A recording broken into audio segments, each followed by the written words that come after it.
বাড়িতে মেয়ে আনো। সাজের হাতে ঝুলছে লাল রঙের ইনার। হৃদ থমথম পেয়ে খেয়ে পালাক্রমে সাজের মুখের দিকে ও হাতের দিকে তাকালো। কল্পনায় তো সুন্দর সুন্দর জিনিস ঘটে, এত বাস্তবিক কল্পনায় না হয় মেয়েটা তাকে একটা সুমুই খেতে পারত, অথচ তা না হয়ে এটা কি হচ্ছে? এমন লজ্জাজনক কল্পনা কে করে ভাই? হৃদের কলিজা ছিঁড়ে যাচ্ছে। পরিস্থিতি সামাল দিতে ভীষণ অসহায় বলতে লাগলো, ট্রাস্ট অন মি, তুমি ছাড়া কেউ নেই আমার লাইফে। সাজের গলার স্বর আরো করুণ হয়ে উঠল। তাহলে তুমি পরো এগুলো? ঝরাকান্ত অবস্থায় হৃদ লাফিয়ে উঠলো। সাজের হাত থেকে এগুলো নিয়ে লুকোতে গিয়ে দুবার উষ্ট্র খেলো। শেষমেশটা ট্রাউজারের পকেটে লুকিয়ে ফেলে এদিক ওদিক তাকিয়ে এবার নিজেকে লুকানোর জায়গা খুঁজতে লাগলো। থমথমে মুখে বলল, আমার লাস্ট বার্থডেতে এক হারামি বন্ধু গিফট করেছিল। এভাবে তাকিয়ে আছো কেন আমার দিকে? চোখ সরাও, আমি লজ্জা পাচ্ছি। সাজ চোখ সরালো না। চোখ দুটো সদ্য ভূমিষ্ঠ হওয়া ঘোড়ার ডিমের আকৃতির মতো বড় বানিয়ে বিস্ময় নিয়ে জিজ্ঞেস করলো, তোমার বার্থডে কবে গেছে? 6.5 মাস আগে। আর তুমি 6.5 মাস ধরে এই জিনিসটা এখানে রেখেছ? হৃদের ফর্সা মুখ রক্তিম বর্ণ ধারণ করেছে। সে সাফাই দিয়ে যাচ্ছে, তবু খেয়াল ছিল না। খেয়াল কেন থাকবে? সব খেয়াল কই থাকে? অন্য মেয়েদের ওপর? হৃদ নথমুখী হয়ে দাঁড়িয়ে রইল। কল্পনা ও বাস্তবের সংমিশ্রণ এতই দৃঢ় হয়, মনে হচ্ছে এসব সত্যিই ঘটছে। পুরো 8 ঘন্টা 30 মিনিট 1800 সেকেন্ড। হৃদের ভ্রমণ কেটে গেল। পরবর্তী মুহূর্তে থম মেরে তাকিয়ে রইল সাজের দিকে।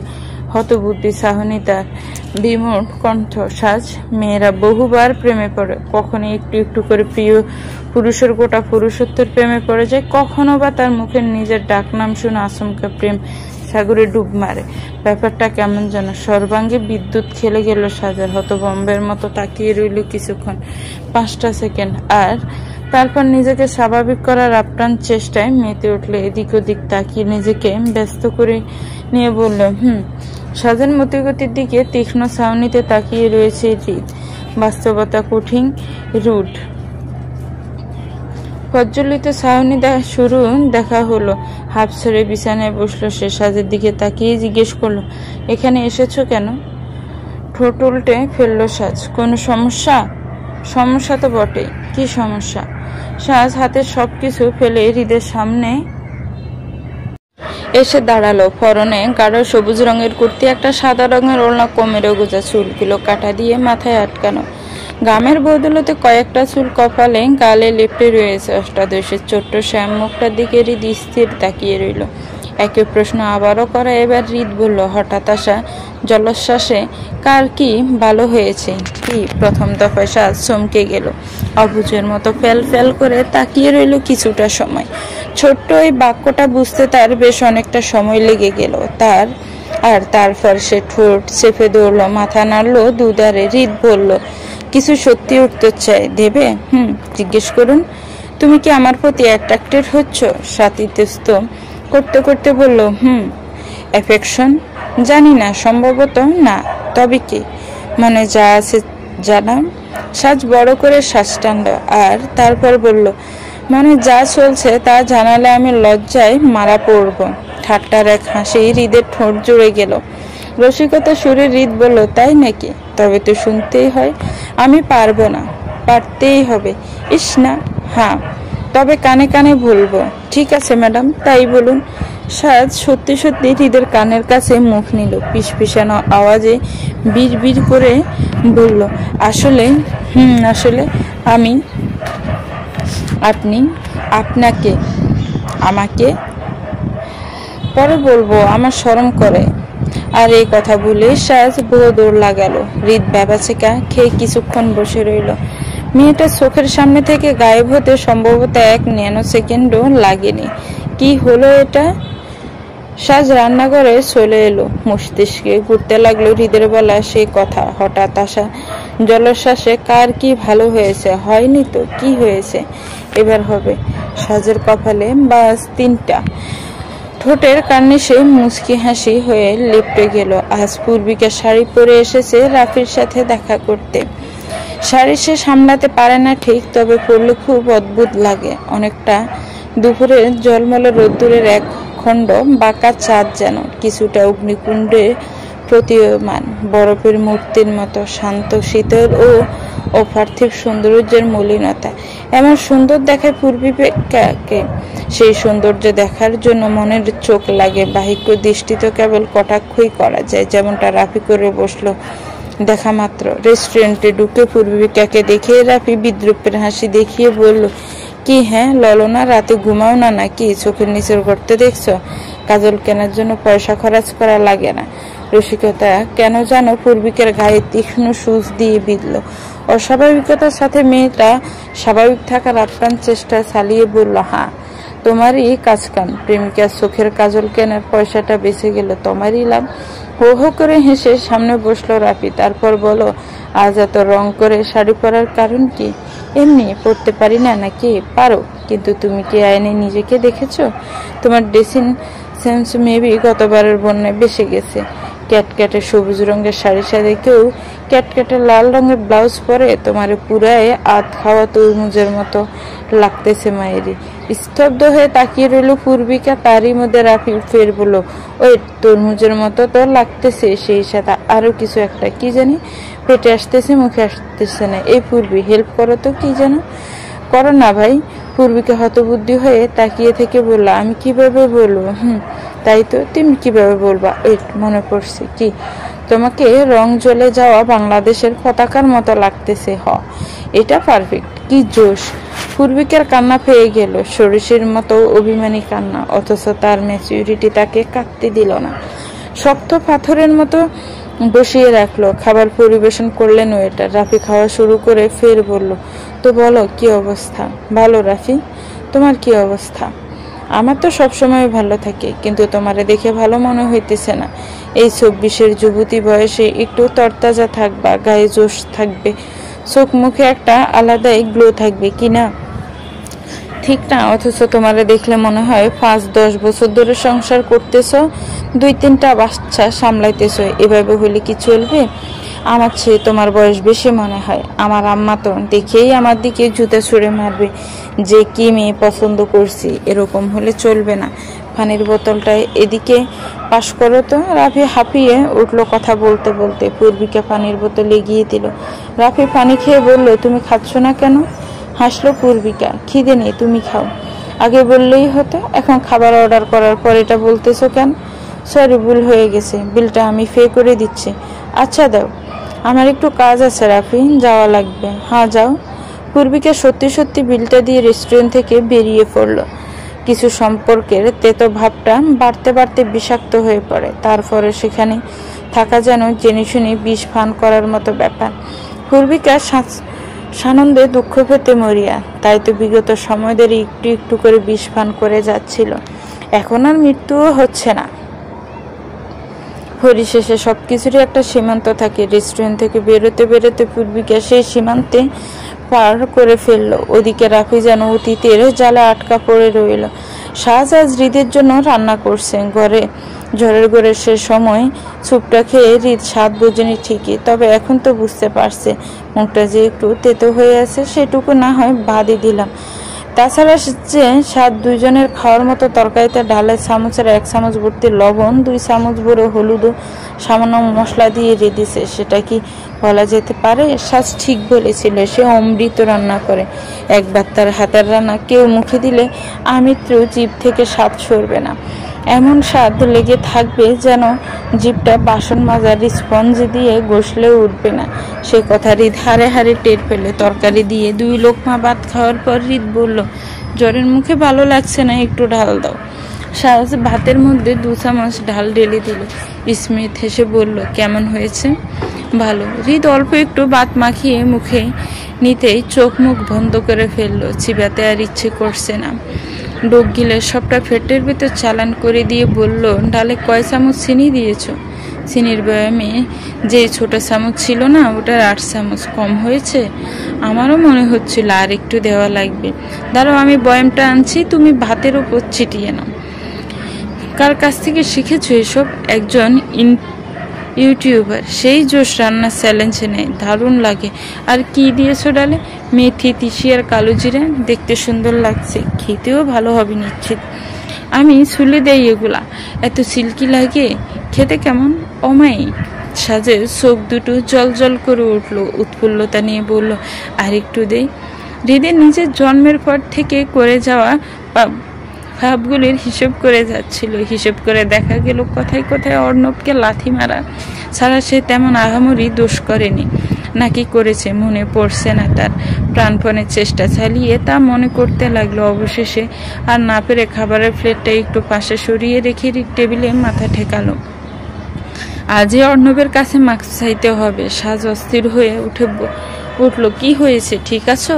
না, তুমিও মাফ করে দাও। সাজ কাঁদো কাঁদো গলায় বলল, ও মাফ চাইছো কেন? তুমি না মাফ করলে এমন শাস্তি সবসময় পাওয়া লাগবে। তুমি মাফ চেও না স্বামী, আমি তোমায় অনেক আগেই ক্ষমা করেছি। জ্বর বেশি লাগছে, কষ্ট হচ্ছে, আল্লাহ আপনি আমার স্বামীকে আর কষ্ট দেবেন না প্লিজ। সাজের কান্না ভেজা কণ্ঠ শুনে হৃদের বলতে ইচ্ছে করলো, শাস্তি তো তুমি দিচ্ছ গিন্নি, এমন কি পাপ করেছি তোমার সাথে যার জন্য এভাবে কিডনিতে ভূমিকম্প সৃষ্টিকারী শাস্তি দিচ্ছ? সাজ নিজের রান্না খেয়ে দেখেছ আর কাছে খারাপ লাগেনি? হ্যাঁ, ডালটা একটু মিষ্টি হয়েছে, সে এর আগেও এমন ডাল বানিয়েছে, তার কাছে মজা লেগেছে। তবে তরকারিতে যে লঙ্কাটাও বাদিয়েছে রেখেছে তা দেখেনি। হৃদের আশঙ্কাজনক অবস্থা দেখে তার খটকা লাগলো। সরিয়ে রাখা প্লেটের এক পাশ থেকে একটু তরকারি মুখে নিল সে, আর তারপর সোজা ছুটলো বেসিনে। বমি আসবে আসবে করেও গলা অব্দি এসে ফিরে গেল। অবশেষে শ্বাস যখন ডাইনিংয়ে এসে বসলো তখন আর সে হৃদকে নিজের চেহারা দেখাতে পারে না। হৃদ শব্দ না পেরে টেবিল থেকে মাথা তুললো, বাঁকা চোখে তাকালো সাজের দিকে। প্রথমে বিস্মিত হলো, আর তারপর সাজকে তারই অনুকরণ করে টেবিলে মাথা ঠেকিয়ে বসে থাকতে দেখে জিজ্ঞেস করে বসলো, তোমার কি হয়েছে? সাজ মাথা তুলতে পারলো না, কাঁদো কাঁদো গলায় বলল, আমাকে মাফ করে দাও স্বামী। হৃদ অবুজের মতো শুধালো, মাপ তো আমি চাই, তুমি কেন চাইছো? কি উপলক্ষে? সাজ মুখোমুখি বসার টেবিলে থুতনি ঠেকিয়ে হৃদের দিকে তাকালো, ঠোঁট উল্টে তার চোখ মুখে অসহায়ত্ব, বেচারি দুঃখ ভারাক্রান্ত মন নিয়ে বলল, স্বামী নির্যাতনের জন্য। স্বামী প্লিজ মাফ দাও। তুমি খেয়েছো নাকি? মাত্র। সর্বনাশ, অমৃতের স্বাদ কেমন? লজ্জা দিও না তো, মরে যাচ্ছে এমন স্বাদ। হৃদের হৃদয়ের মাঝে বাজ ঠোঁটের এক পাশে এটে রয়েছে শীতল হাসি। অমন হাসি সহজে দেখা যায় না, বোঝা যায় না। অনুভূতির বিষয় তো সোজা উপলব্ধি করে নিতে হয়। হৃদ উঠে দাঁড়ালো, সাজার মাথার চুলগুলো সামান্য এলোমেলো করে দিয়ে বলল, 5 মিনিট ওয়েট করো এখানে, একদম নড়বে না। কেন? প্রশ্ন না, থাকো। হৃদ কিচেনে চলে গেল, আর তার 5 মিনিট পর দুটো ডিম ভাজি করে নিয়ে এলো। ডিমের প্লেটটা টেবিলের এক পাশে সরিয়ে রেখে দুটো প্লেট সোজা করলো, আর তারপর দুটোতে ভাত বাড়তে বাড়তে বলল, দুপুরে খেয়েছিলে? সাজ মাথা নাড়ল, সময় পায়নি। আপনি তো কল দেননি গতকাল থেকে। বাসায় আসতেই মা জানালো আপনি অসুস্থ, তাই চলে আসছি। ভালো ভাত রান্না করেছ, লজ্জা দেবেন না। না আসলেই, ডিম ভাজি দিয়ে অল্প একটু খাও, রাতে অনলাইন অর্ডার করে দেবা। হৃদ খাবার বেড়ে সাজের দিকে প্লেটে গিয়ে দিল, নিজেরটাও সামনে নিয়ে বসলো। সাজ অবাক হয়ে হৃদকে দেখছে, এত নমনীয় সে, এত দায়িত্বশীল। যা খাইয়েছে সে, অন্য পুরুষ এলে একটু হলেও কটু কথা শোনাতো, কিংবা নিশ্চুপ থাকলেও। অথচ হৃদ অভিযোগ নেই কোনো। সাজকে হা করে তাকিয়ে থাকতে দেখে হৃদ বলল, কোনো সমস্যা? না, খাও। খাচ্ছি। সাজ ভাতের প্লেটে হাত দিল এবং ভাত নেড়েই গেল 2 মিনিট দূরে। সে গরম খাবার খেতে পারে না, ঠান্ডা হলে তারপর খায়। সাজ তার খাবার ঠান্ডা হওয়ার অপেক্ষায় রইল, আর হৃদ অপেক্ষায় রইল তার বউয়ের খাবার মুখে তোলার। আর কিছুক্ষণ পরে সাজ লক্ষ্য করলো হৃদ তার খাবার মুখে দেওয়ার আগ অব্দি নিজে খায়নি। খাবার শেষে রুমে আসতে সাজ বলল, আসুন, জ্বর আছে কিনা দেখি। সাজ বক্স থেকে থার্মোমিটার বের করতে যাচ্ছিল। হৃদ সেটুকুর সময় তাকে দিল না। লম্বা 2টা কদমে এগিয়ে এলো ছোট্ট মানবীর সম্মুখে। হৃদ লম্বায় তার চেয়ে অনেকটা বেশি, কাজে খানিকটা ঝুঁকে দাঁড়ানো লাগলো। সাজ থতমতে খেয়ে তাকালো, লোকটা এমন কেন করলো? কি সমস্যা বা কি চায়? কিছুই মেয়েটা বুঝতে পারলো না। বড় বড় চোখ দুটো দিয়ে তাকিয়ে রইল তাই। সেকেন্ড বিলম্বে জনাব বললেন, রানী সাহেবা, জ্বরটা দেখুন। সাজের ডান হাতের উল্টো ফিটটা উঠে এলো হৃদের কপাল বরাবর। জ্বর নেই, অনেকটা সুস্থ। সাজ হাত সরালো না, সেভাবেই দাঁড়িয়ে রইল।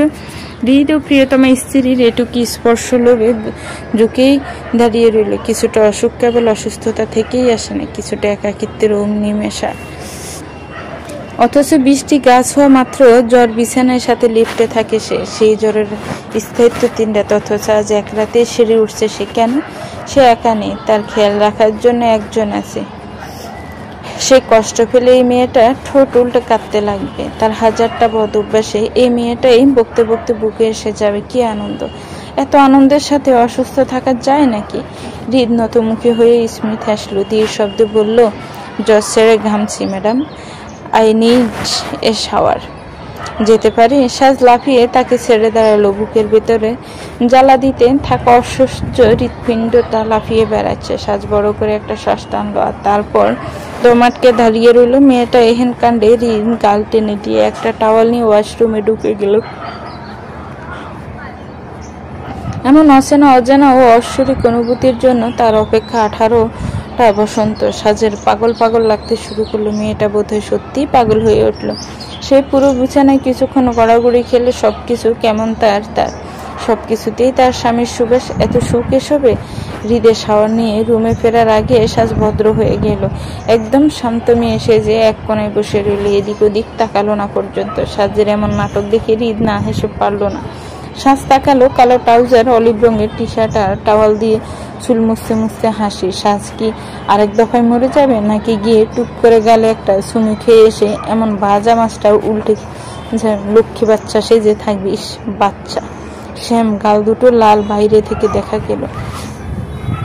টাওয়ালটা এগিয়ে দিয়ে বলল, স্ত্রীর দায়িত্ব আছে না? এমনি এমনি তোমার ভরণ পোষণ করছি, কাজ কাম করো, তবেই না খেতে পড়তে দেব।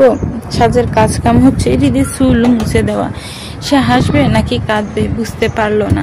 অবুঝের মতো টাওয়ালটা হাতে নিয়ে উঠে দাঁড়ালো, আর তারপর চুল মুছে দিতে লাগলো। হৃদয়ের চুলগুলো আকারে মাঝারি ধরনের, স্বাভাবিকের তুলনায় একটু বড়ই বলা যায়। ভেজা চুলগুলো মুছে দিতে দিতে সাজ সাংসারিক আবেশে হারিয়ে গেল। এমন একটা মিষ্টি সংসারই তো সে আজম্মা স্বপ্নে সাজিয়ে রেখেছিল। তার অন্য মনস্কতায় আচমকা হৃদ বলে ওঠে, সন্ধ্যা।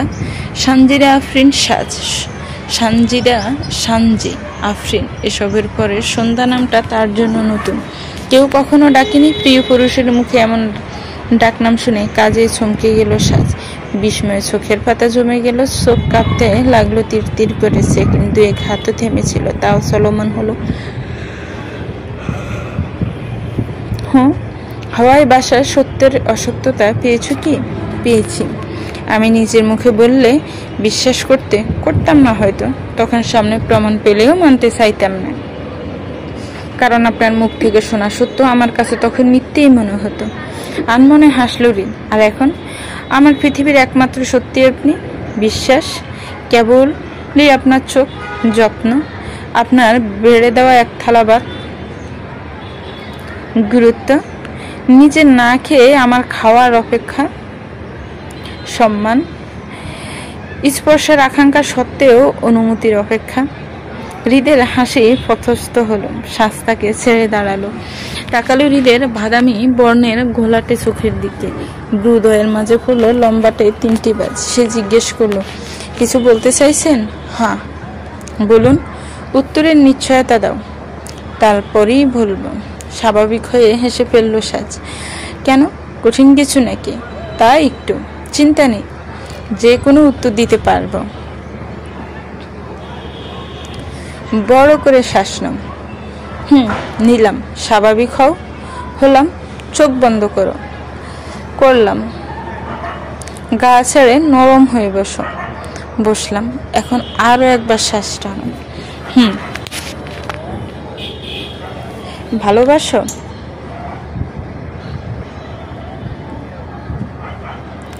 সর্বাঙ্গে বিদ্যুৎ খেলে গেল সাজে। বন্ধরত চোখের পাতা কেঁপে উঠল। প্রশস্ত হাসিটা সংকোণে অস্থিরতার প্রতি কিরূপে ধরা দিল। সাজের উত্তরের অপেক্ষায় হৃদ তাকিয়েছে। সাজ একটু আগে হৃদের সামনে চেয়ার টেনে বসেছিল। হৃদ তার দুপাশে হাত রেখে চেয়ারটাকে আরেকটু কাছে টেনে নিল। দেহের জাকি লাগলো। সাজের আচমকা প্রতিক্রিয়ায় চোখ খুলে ফেলল। সরাসরি তাকালো হৃদের চোখের দিকে, আর সেখানে তাকিয়ে রইল। আর তার কিছু ভাবার প্রয়োজন পড়ল না, কোনো বোঝাপড়াও করলো না। মনের সাথে সংযুক্তি স্থাপনে অবিলম্বে বলে উঠল, বাসি। হৃদের চাহনি আরো গাঢ় হলো। চোখাচোখির এই মুহূর্তে হৃদের ঠোঁটের কার্নিশ ঘেঁষে বাঁকা হাসি মেয়েটার দেখা হলো না। নির্বিশেষে চোখের দিকে তাকিয়ে থাকতেই গম্ভীর পুরুষটির মুখ থেকে বের হলো দীর্ঘস্বরের সেই হ্রাস ধ্বনি, ইউ শিওর? কতটা? 99.99%। সাজের দুদিক থেকে হাত সরিয়ে হৃদ শব্দ করে হেসে ফেলল। নিজেও কিছুটা পিছে সরে বসল। তাকে হাসতে দেখে সাজ কপাল কুঁচকে ফেলল। ছোট্ট মুখটা হয়ে উঠল গম্ভীর। হাসির কি আছে?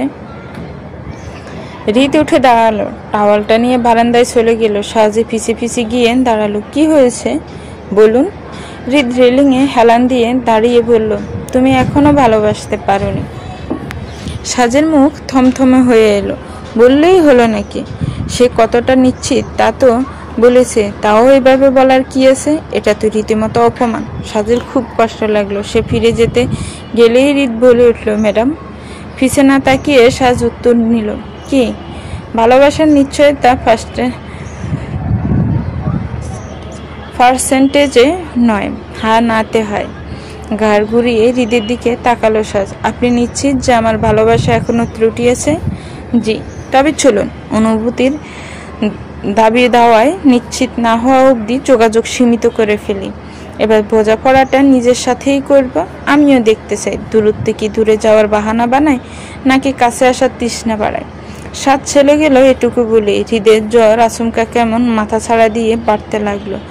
21-এর টকবগে স্পৃহা নিয়ে যুবক যেমন দৃঢ় অঙ্গীকার আবদ্ধ হয়, ঠিক তেমন করে হৃদ হাসলো। বিড়বিড় করে অদৃশ্যতা অশ্রবণীয় আওয়াজে বলে উঠল, যদি দেখো তোমার পাশে কেউ নেই, মনে রেখো বাতাসেই ছড়িয়ে থাকবো আমি, কিংবা দূরে নিও তোমার গায়ের সুবাসেই মিশে থাকবো, তবু আমার প্রিয়তমা স্ত্রী শোনো, তোমাকে একা রাখবো না, তুমি নিশ্চিত হও। হৃদ হাসি থামিয়ে ফেললো আর চোখে তাকালো অন্ধকারচ্ছন্ন আকাশের দিকে। ফের বলে উঠল, এরপর যখন তুমি আমার কাছে আসবে, আমার পৃথিবী এলোমেলো করা প্রবল জলোচ্ছ্বাসের মতো ভালোবাসা নিয়েই আসবে। সেদিন আমি তোমাকে সর্বোচ্চ প্রেম ছেনাব। সাজ, অদিতি, উপমা তিনজন স্কুলের বন্ধু। প্রতিটা স্কুলেই তিন বন্ধু সার্কেল থাকে, যেখানে একজন সাজের মতো উদাসীন, একজন অদিতির মতো খামখেয়ালি ফোনে সারাক্ষণ মশগুল থাকে, তো আরেকজন উপমার মতো সবকিছুতে ভীষণ সিরিয়াস। উপমা সব সময় টপ করে এসেছে ক্লাসে, তবে অ্যাডমিশনের সময় মেয়েটা গুরুতর অসুস্থ হয়ে পড়ে, পা পিছলে পড়ে মারাত্মকভাবে আহত হয়, পরীক্ষা দিতে পারে না, এখনো বেড রেস্টেই আছে। ও উপমা সাজের ফুফাতো বোন। যেহেতু উপমা বেশিরভাগ সময় সাজেরই বাড়িতে থাকতো, কাজেই সঙ্গলোভে অদিতিও চলে আসতো। এইভাবে একদিন ধীরে ধীরে অর্ণবের প্রতি অদিতির অনুভূতি জন্মেছিল, যা এখন মাটির কত গভীরে শেকড় ছড়িয়েছে, বেচারি ধরতে পারে না। ধরে অবশ্য কাজে নেই। অনুভূতির ব্যাপার জটিল, এর জটিলতা বোঝা দেয় কেবল, খোলা যায় না। অদিতি সে চেষ্টাও করে দেখে না, তবে কৈশোরের প্রথম ভালো লাগাকে সেই কবে থেকে বুকের ভেতর আগলে রেখেছে তা কাউকে জানায়নি, জানতে দেয়নি। আজ উপমাকে কল দিল সে। তার ধারণা উপমা প্রেম করছে, নয়তো হোয়াটসঅ্যাপের স্টোরিতে এসব কি দেয় প্রতিদিন, এত চকোলেটস, এত ফুল। তাদের তিনজনের বন্ধুত্বে কোনো সিক্রেট কখনো ছিল না। যদি কেউ কোনো কিছু লুকিয়ে যায়, বাকি দুইজন টের পেলেও তা নিয়ে কিছু বলে না। অদিতিও সেই ব্যাপারটাই মেনে যাচ্ছিল এতদিন। তো যাই হোক, আজ কল দিল, আর কল দিতে ওপাশ থেকে হাস্যোজ্জ্বল উপমা বলে উঠল, কিরে সিনিয়র, দিনকাল ভালো চাই? মেয়েটার 1 বছর পিছিয়ে গেছে, এটা সে হাসি খুশি ভাবেই মেনে নিয়েছে। তাই তো সাজ আর অদিতিকে সিনিয়র বলে ডাকে। অদিতি মাথা নাড়ল, বলল, ভালোই যায়। তোর পায়ের অবস্থা কি? বেটার, অল্প অল্প হাঁটতে পারি, কিন্তু একটানা বেশিক্ষণ পারি না। আচ্ছা, বাড়ি আয় একদিন। হ্যাঁ যাব। অদি, আমার তোকে আজকাল খুব অন্যমনস্ক লাগে। তুই কি ছেঁকা টেকা খেয়ে বেকা হয়ে আছিস? কি যে বলিস না, মনে তো তাই হয়। শোন, এমন কিছু হলে আমাকে বলিস, আমার অনেক সুন্দর সুন্দর কাজিন আছে, তোর মাথা ঘুরে যাবে। এমন হেসে ফেললো অদিতি। তার আসলে মাথা ঘুরে আছে উপমার একটা কাজিনের উপর। আচ্ছা, এই কথা কি বলে ফেলবো? এখন বলা উচিত অদিতির বোধ হয়। অদিতি বলতে গিয়েও বলল না, চুপ করে শুনল, আর তারপরে বলল, আর তুই আমাকে দেখে যদি মনে হয় ছেঁকাখোর, তোকে তো লাগে প্রেমে। অদিতিকে কথা শেষ করতে দেওয়া হলো না। উপমা চকিত বলে উঠল, এ বাবা, আমাকে এখন জিজ্ঞেস করিস না, আমি পরে বলবো। বলার মতো কিছু আছে? এটুকুই বল। উপমা বেশ লজ্জা পেয়ে বলল, হ্যাঁ।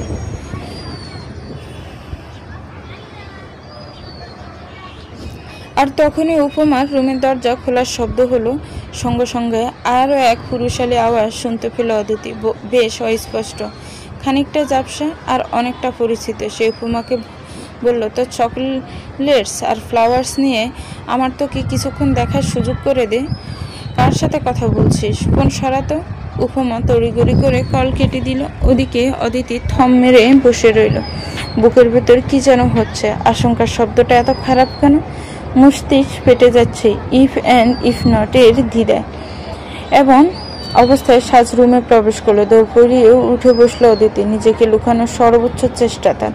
প্রেমে পড়লে মানুষ অভিনয় শেখার শুরু করে, প্রেমে ব্যথিত হলো মানুষ অভিনয় শিখে ফেলে। অদিতি সম্ভবত এইমাত্র দ্বিতীয় ধাপে এসে পা ফেলল। চোখ দুটো অত্যাধিক শান্ত, আওয়াজে তেমন শীতল। সাজকে দেখেই বলল, কই গেছিলি? ঠিক আছিস? সাজ মুচকি হাসলো। বর মহাশয়ের কাছে ছিলাম। জ্বর এসেছে তো খ্যাতমত করলাম। অথচ তার ধারণা আমি নাকি তাকে ভালোই বাসি না। তার ধারণা পান পাতার সাথে চিবুতে ইচ্ছে করছে। চল নিচের টং থেকে পান কিনে আনি। তুই যা, আমার ঘুম পাচ্ছে, আলসেমি পাচ্ছে। আচ্ছা, ফুড ফান্ডায় পান অর্ডার করা যাবে? হ্যাঁ, তোর শ্বশুর স্টল দিয়ে রেখেছে না? আমার শ্বশুরের চুলের বিজনেস, পানের না। চোখ মুখ কুচকে ফেললো অদিতি। সুনির বিজনেস? সিরিয়াসলি? সাজ বুং বাঙ্গা করে বলল, ওই আর কি। সুন মানে বোঝাচ্ছি কসমেটিক্সের বিজনেস। মেয়েরা সাদা ক্রিম কিনে আমার শ্বশুরের দোকান থেকে। আমিও ভাবছি কিনবো কিনা। আমার স্বামী আমার চেয়ে 10 সেট পয়সা দূর। কি মনে করিয়ে দিলি রে অদি, বুকে জ্বলছে। দেখি শর্ত সামনে থেকে আমার এই বিছানায় শীত হতে দে। অদিতি সরে দাঁড়ালো আর সাজ সত্যি সত্যি বিছানায় লাফিয়ে শুয়ে পড়লো। বুকের ভেতরে আজ তার অন্যরকম প্রশান্তি। সাজের নিজের অনুভূতির নিশ্চয়তায় হা না পেতে অনেকটা সময় লেগে যাচ্ছে। 1 দিন, 2 দিন, 2.5 দিন, 3 দিন, 1 সপ্তাহ, 2 সপ্তাহ, 8 মাস, 15 মাস, 1 মাস, 1.5 মাস। হতবিহ্বল হয়ে বসে রইল সাজ। অনুভূতি রেহে নিশ্চয়তা সে হৃদকেও মুখোমুখি পাচ্ছে না। আগে তো তাও হুটহাট সামনে পড়ে যেত, ইদানিং সেটাও হচ্ছে না। কল আসছে না, টেক্সট সকালে একটা, দুপুরে একটা, বিকেলে একটা করে, দিনে 5-7টা। এখন কেবল রাত্রে টেক্সট গড়িয়েছে। প্রতিবারই হৃদ নিয়ম করে টেক্সট করে। সেগুলো কিছুটা এরকম হয়, it's everything okay, don't skip food, রাত করে বাইরে থেকো না, don't stay up too late, text if you need something, stop over thinking, unhealthy খাওয়া দাওয়া কমাও, no need to act okay all the time, it's been a long day, rest. এরকম প্রতি রাতে একটা টেক্সট। গত রাতে জিজ্ঞেস করেছিল হেডেক কমেছে কিনা, মেডিসিন নেয় যেন। অথচ সাজ তাকে একটাবারও মাথা ব্যথার কথা জানেনি। কিভাবে যেন জেনে যায়, বুঝে যায়। সাজ উপভোগ করে আর অপেক্ষা করে। তেমনি এক রাতে, আজকেরটা অন্যান্য সময়ের মতো রাতে 10:30 থেকে 11:30টার মধ্যে হৃদের টেক্সট আসবে। সাজ ঘড়ি দেখে ফোন হাতে নিয়ে বসে রইল। আজ তার টেক্সট এলো না। 12টা বেজে গেল। সাজ প্রচন্ড অস্থির ও অতিষ্ঠ হয়ে উঠল। অদিতি ঘুমোচ্ছে। সে বারান্দায় গিয়ে বসলো। নিচ থেকে টাইপ করতে লাগলো একটা টেক্সট। ডাক্তার সাহেব, আমি ধীরে ধীরে তোমার দূরে সরে যাওয়া দেখে আটকে উঠছি। তুমি কি এটাই চাইছো, নাকি ইচ্ছে করে আমাকে শায়েস্তা করছো? আমি পারছি না আসলে। ক্যাম্পাসে যাওয়ার সময় মাঝে মধ্যেই মনে হয় তুমি আশেপাশে আছো। বাসায় আসার সময়ও তোমার উপস্থিতি টের পাই। সিঁড়ি দিয়ে উঠতে উঠতে আরেক জোড়া পায়ের শব্দ শুনে। বাজার করতে গেলেও ওই মাছের গন্ধের মধ্যে থেকেও আমি তোমার নিজস্ব স্মেল পাই। এলোমেলোভাবে উদ্দেশ্যহীন পথ হাঁটতে গিয়ে মনে হয় আমার ঠিক পিছেই এক পথেই আরো একজন হাঁটছে। আমি চমকে যাই পিছে থাকায়, আর প্রতিবারই কাউকে পাই না। আচ্ছা, এটা কেন হচ্ছে? অনিশ্চিত অনুভূতি কি এমন প্রগাঢ় হয়? সর্বোচ্চ দৃঢ়তার দৃষ্টি দিয়ে পাথরকে তুলোয় পরিণত করা যায়, বরফকে জ্বলন্ত অগ্নিকুণ্ড। আর শূন্যতায় তোমার উপস্থিতি। তুমি কি এখনো বলবে যে আমার অন্তরাত্মা তোমাকে অন্তরে স্থান দেয়নি? আমি সে কথা মানব না, বিশ্বাস করব না। আমার মনে হয় তোমার থেকে নেওয়া আমার সময়গুলো সমাপ্তি টানার সময় এসে গেছে। আমার মনে হয় এখন তোমার কাছে ফেরার উপযুক্ত সময়। মনে হয় এবার যদি দেরি করি আমি দারুণভাবে হারবো। আমি হারতে চাই না। সাজ টাইপ করতে করতে তার ফোনে কল চলে এলো। সেই টেক্সটটা আর পাঠানো হলো না। হুট করে এই বুকটা ধক করে উঠল। স্ক্রিনের উপর জল করছেন ডাক্তার সাহেব নামটা। বিগত 38 দিন ধরে কলে কথা হয়নি। সাত সময় নিয়ে কল রিসিভ করলো। উপাস থেকে বেশি হইল গম্ভীর পুরুষালী কণ্ঠ। ম্যাডাম, বেশি দেরি করছেন না? সাজের নিঃশ্বাস গলায় আটকে আসছে। উপর নিচ মাথা নাড়ল সে, তবে মুখে কিছু বলতে পারল না। রিত তা বুঝে নিয়ে বলল, ফ্ল্যাটে আসতে পারবেন আগামীকাল সকালে? একটু প্রয়োজন আছে। শাস্তরিতে উঠে দাঁড়ালো। টালমাতাল অবস্থায় সোজা ফেলতে পারছে না। কোনো মতে 2 কদম এগিয়ে দেওয়াল ধরে দাঁড়িয়ে পড়লো। শান্ত কণ্ঠে বলল, এখন আসলে সমস্যা? ওপাশে গম্ভীর পুরুষটির ঠোঁটের কার্নিশে ফুটে উঠল মুচকি হাসি। যা কিছু সব আপনারই, দ্রুত আসুন। সাজের ভিতরের অনুভূতির নিশ্চয়তায় হানাতে পেতে অনেকটা সময় লেগে গেছে। আর দেরি করা চলবে না। হয়তো এখনই হান, নয়তো কখনোই না। এমন চিন্তাধারায় নিয়ে সাজ এই রাতে 12:30 নাগাদ রুমের লাইট জ্বালিয়ে ফেলল। বিছানায় নিবিদ্র রজনীর আশায় পড়ে থাকা নিষ্পাম বান্দাকে জাগ্রত অবস্থায় তাকিয়ে থাকতে দেখে সাজ থতমত খেয়ে গেল। মুখে দুটো বন্ধু জাতীয় শব্দ ব্যবহার করে বলে উঠল, ঘুমাস নাই কিল্লাই? অনুভূতিহীন গলায় অদিতি জানালো, বুকে ব্যথা মনা। ঘুম আসে না? কি খাইছো রাতে? বাজা মুরগি। আর ঘুমাইছো কখন? বিকালে। অথিষ্ঠ ভঙ্গিমায় মাথা নাড়ল সাজ। আর তুমি শালি এখন ঘুমের আশা করো? চাহ, অ্যান্টাসিড খা একটা। অদিতি উঠে বসলো রোবটের ন্যায়। আধ বোঝা চোখে তাকিয়ে ডুলতে লাগলো। কাট গলায় বলল, সানজিদা, তুমি ঘুরতেছো কেন? আপু তুমি ঘুরো, দুনিয়া ঘুরে। নেশা করছিস অদি? খাঁটি নেশাখোর লাগতেছে তোরে। নেশার ফিনে কামারে কাবু করতে পারে না আপু। সেকা খাইছি। অদিতির দুঃখী কণ্ঠ। সাজ ওষুধ আর পানি ওর হাতে দিয়ে ওয়ারড্রপ থেকে একটা শাড়ি বের করলো। অদিতি কাঁদো কণ্ঠে বলল, সেকা আমি খাইছি। পাগল তুই হইছ কেন বন্ধু? কারণ আমার স্বামী ডাকে। তুমি রাতভর কান্দার জন্য স্পেস দিলাম। লাইট বন্ধ করে দিয়ে যাস মনা? আচ্ছা। সাজ একটা সবুজ পাড়ের ম্যাজেন্ডা রঙের শাড়ি পরলো। চুলগুলো সাংসারিক গিন্নিদের মতো খোপায় আটকালো। হাতে দুটো চুড়ি, নাকে নাকফুল। আর তারপর দৌড়ে উপর তলায়। লাইট বন্ধ করতে ভুলে গেছে মেয়েটা। অদূতি উঠার আলসেমি করলো না। এই গরমের মধ্যে পা দিয়ে কাঁথা টেনে চোখ অব্দি ডেকে নিল। ঘুমানোর আগে বিড় করে বলল, আমার কলজার বন্ধু উপমা আর জানের জিগার অর্ণব ভাইয়া আমারে নমুনা বানায় ছাড়লো। 2 জন রে ত্যায্য করে দিলাম। চা। সাজ দরজার সামনে দাঁড়ালো। কলিং বেল বাজানোর প্রয়োজন হলো না। দরজা কিঞ্চিত হা করা। সাজ সেই খোলা জায়গায় দিয়ে এক চোখ ঢুকিয়ে দিল, তবে ভেতরে কিছু দেখতে পেল না। সমগ্রটাই কালো রঙের অন্ধকার। সাজ অন্ধকারের গভীরতা খুঁজতে গিয়ে থেমে গেল। কি এক অদ্ভুত পরিচিত সুবাস না? তার স্বামীর পারফিউম এটা। এখানে অদ্ভুত কি হলো? তার স্বামীর বাসা থেকে তো তার পড়োশির বাড়ির খরগোশের গন্ধ আসবে না, তাই না? তবে এটা পগড়াও বেশ। সাজের বাবুক মুখটা আচমকায় থম মেরে গেল। কপাল ফুটে উঠল। 2টো বাজ। ধীরে ধীরে অল্প খুলে রাখা দরজাটা পুরোপুরি খুলে গেল।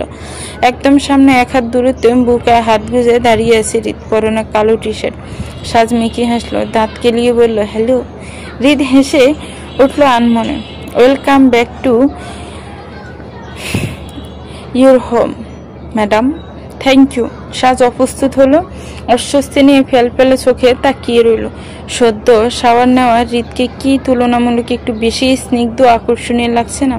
আচ্ছা, এভাবে হাবাতের মতো তাকিয়ে থাকলে কি পাপ লাগবে? লাগবে না। তারই স্বামী, সম্পূর্ণ অধিকার আছে এইভাবে তাকিয়ে থাকার। ভেতরে আসবে না? হৃদের প্রশ্নে চিন্তায় বিঘ্ন ঘটল। সাজ চকিত বলে উঠল, না। আরে না। হ্যাঁ, এসো। ভেতরে প্রবেশ করলো সাজ।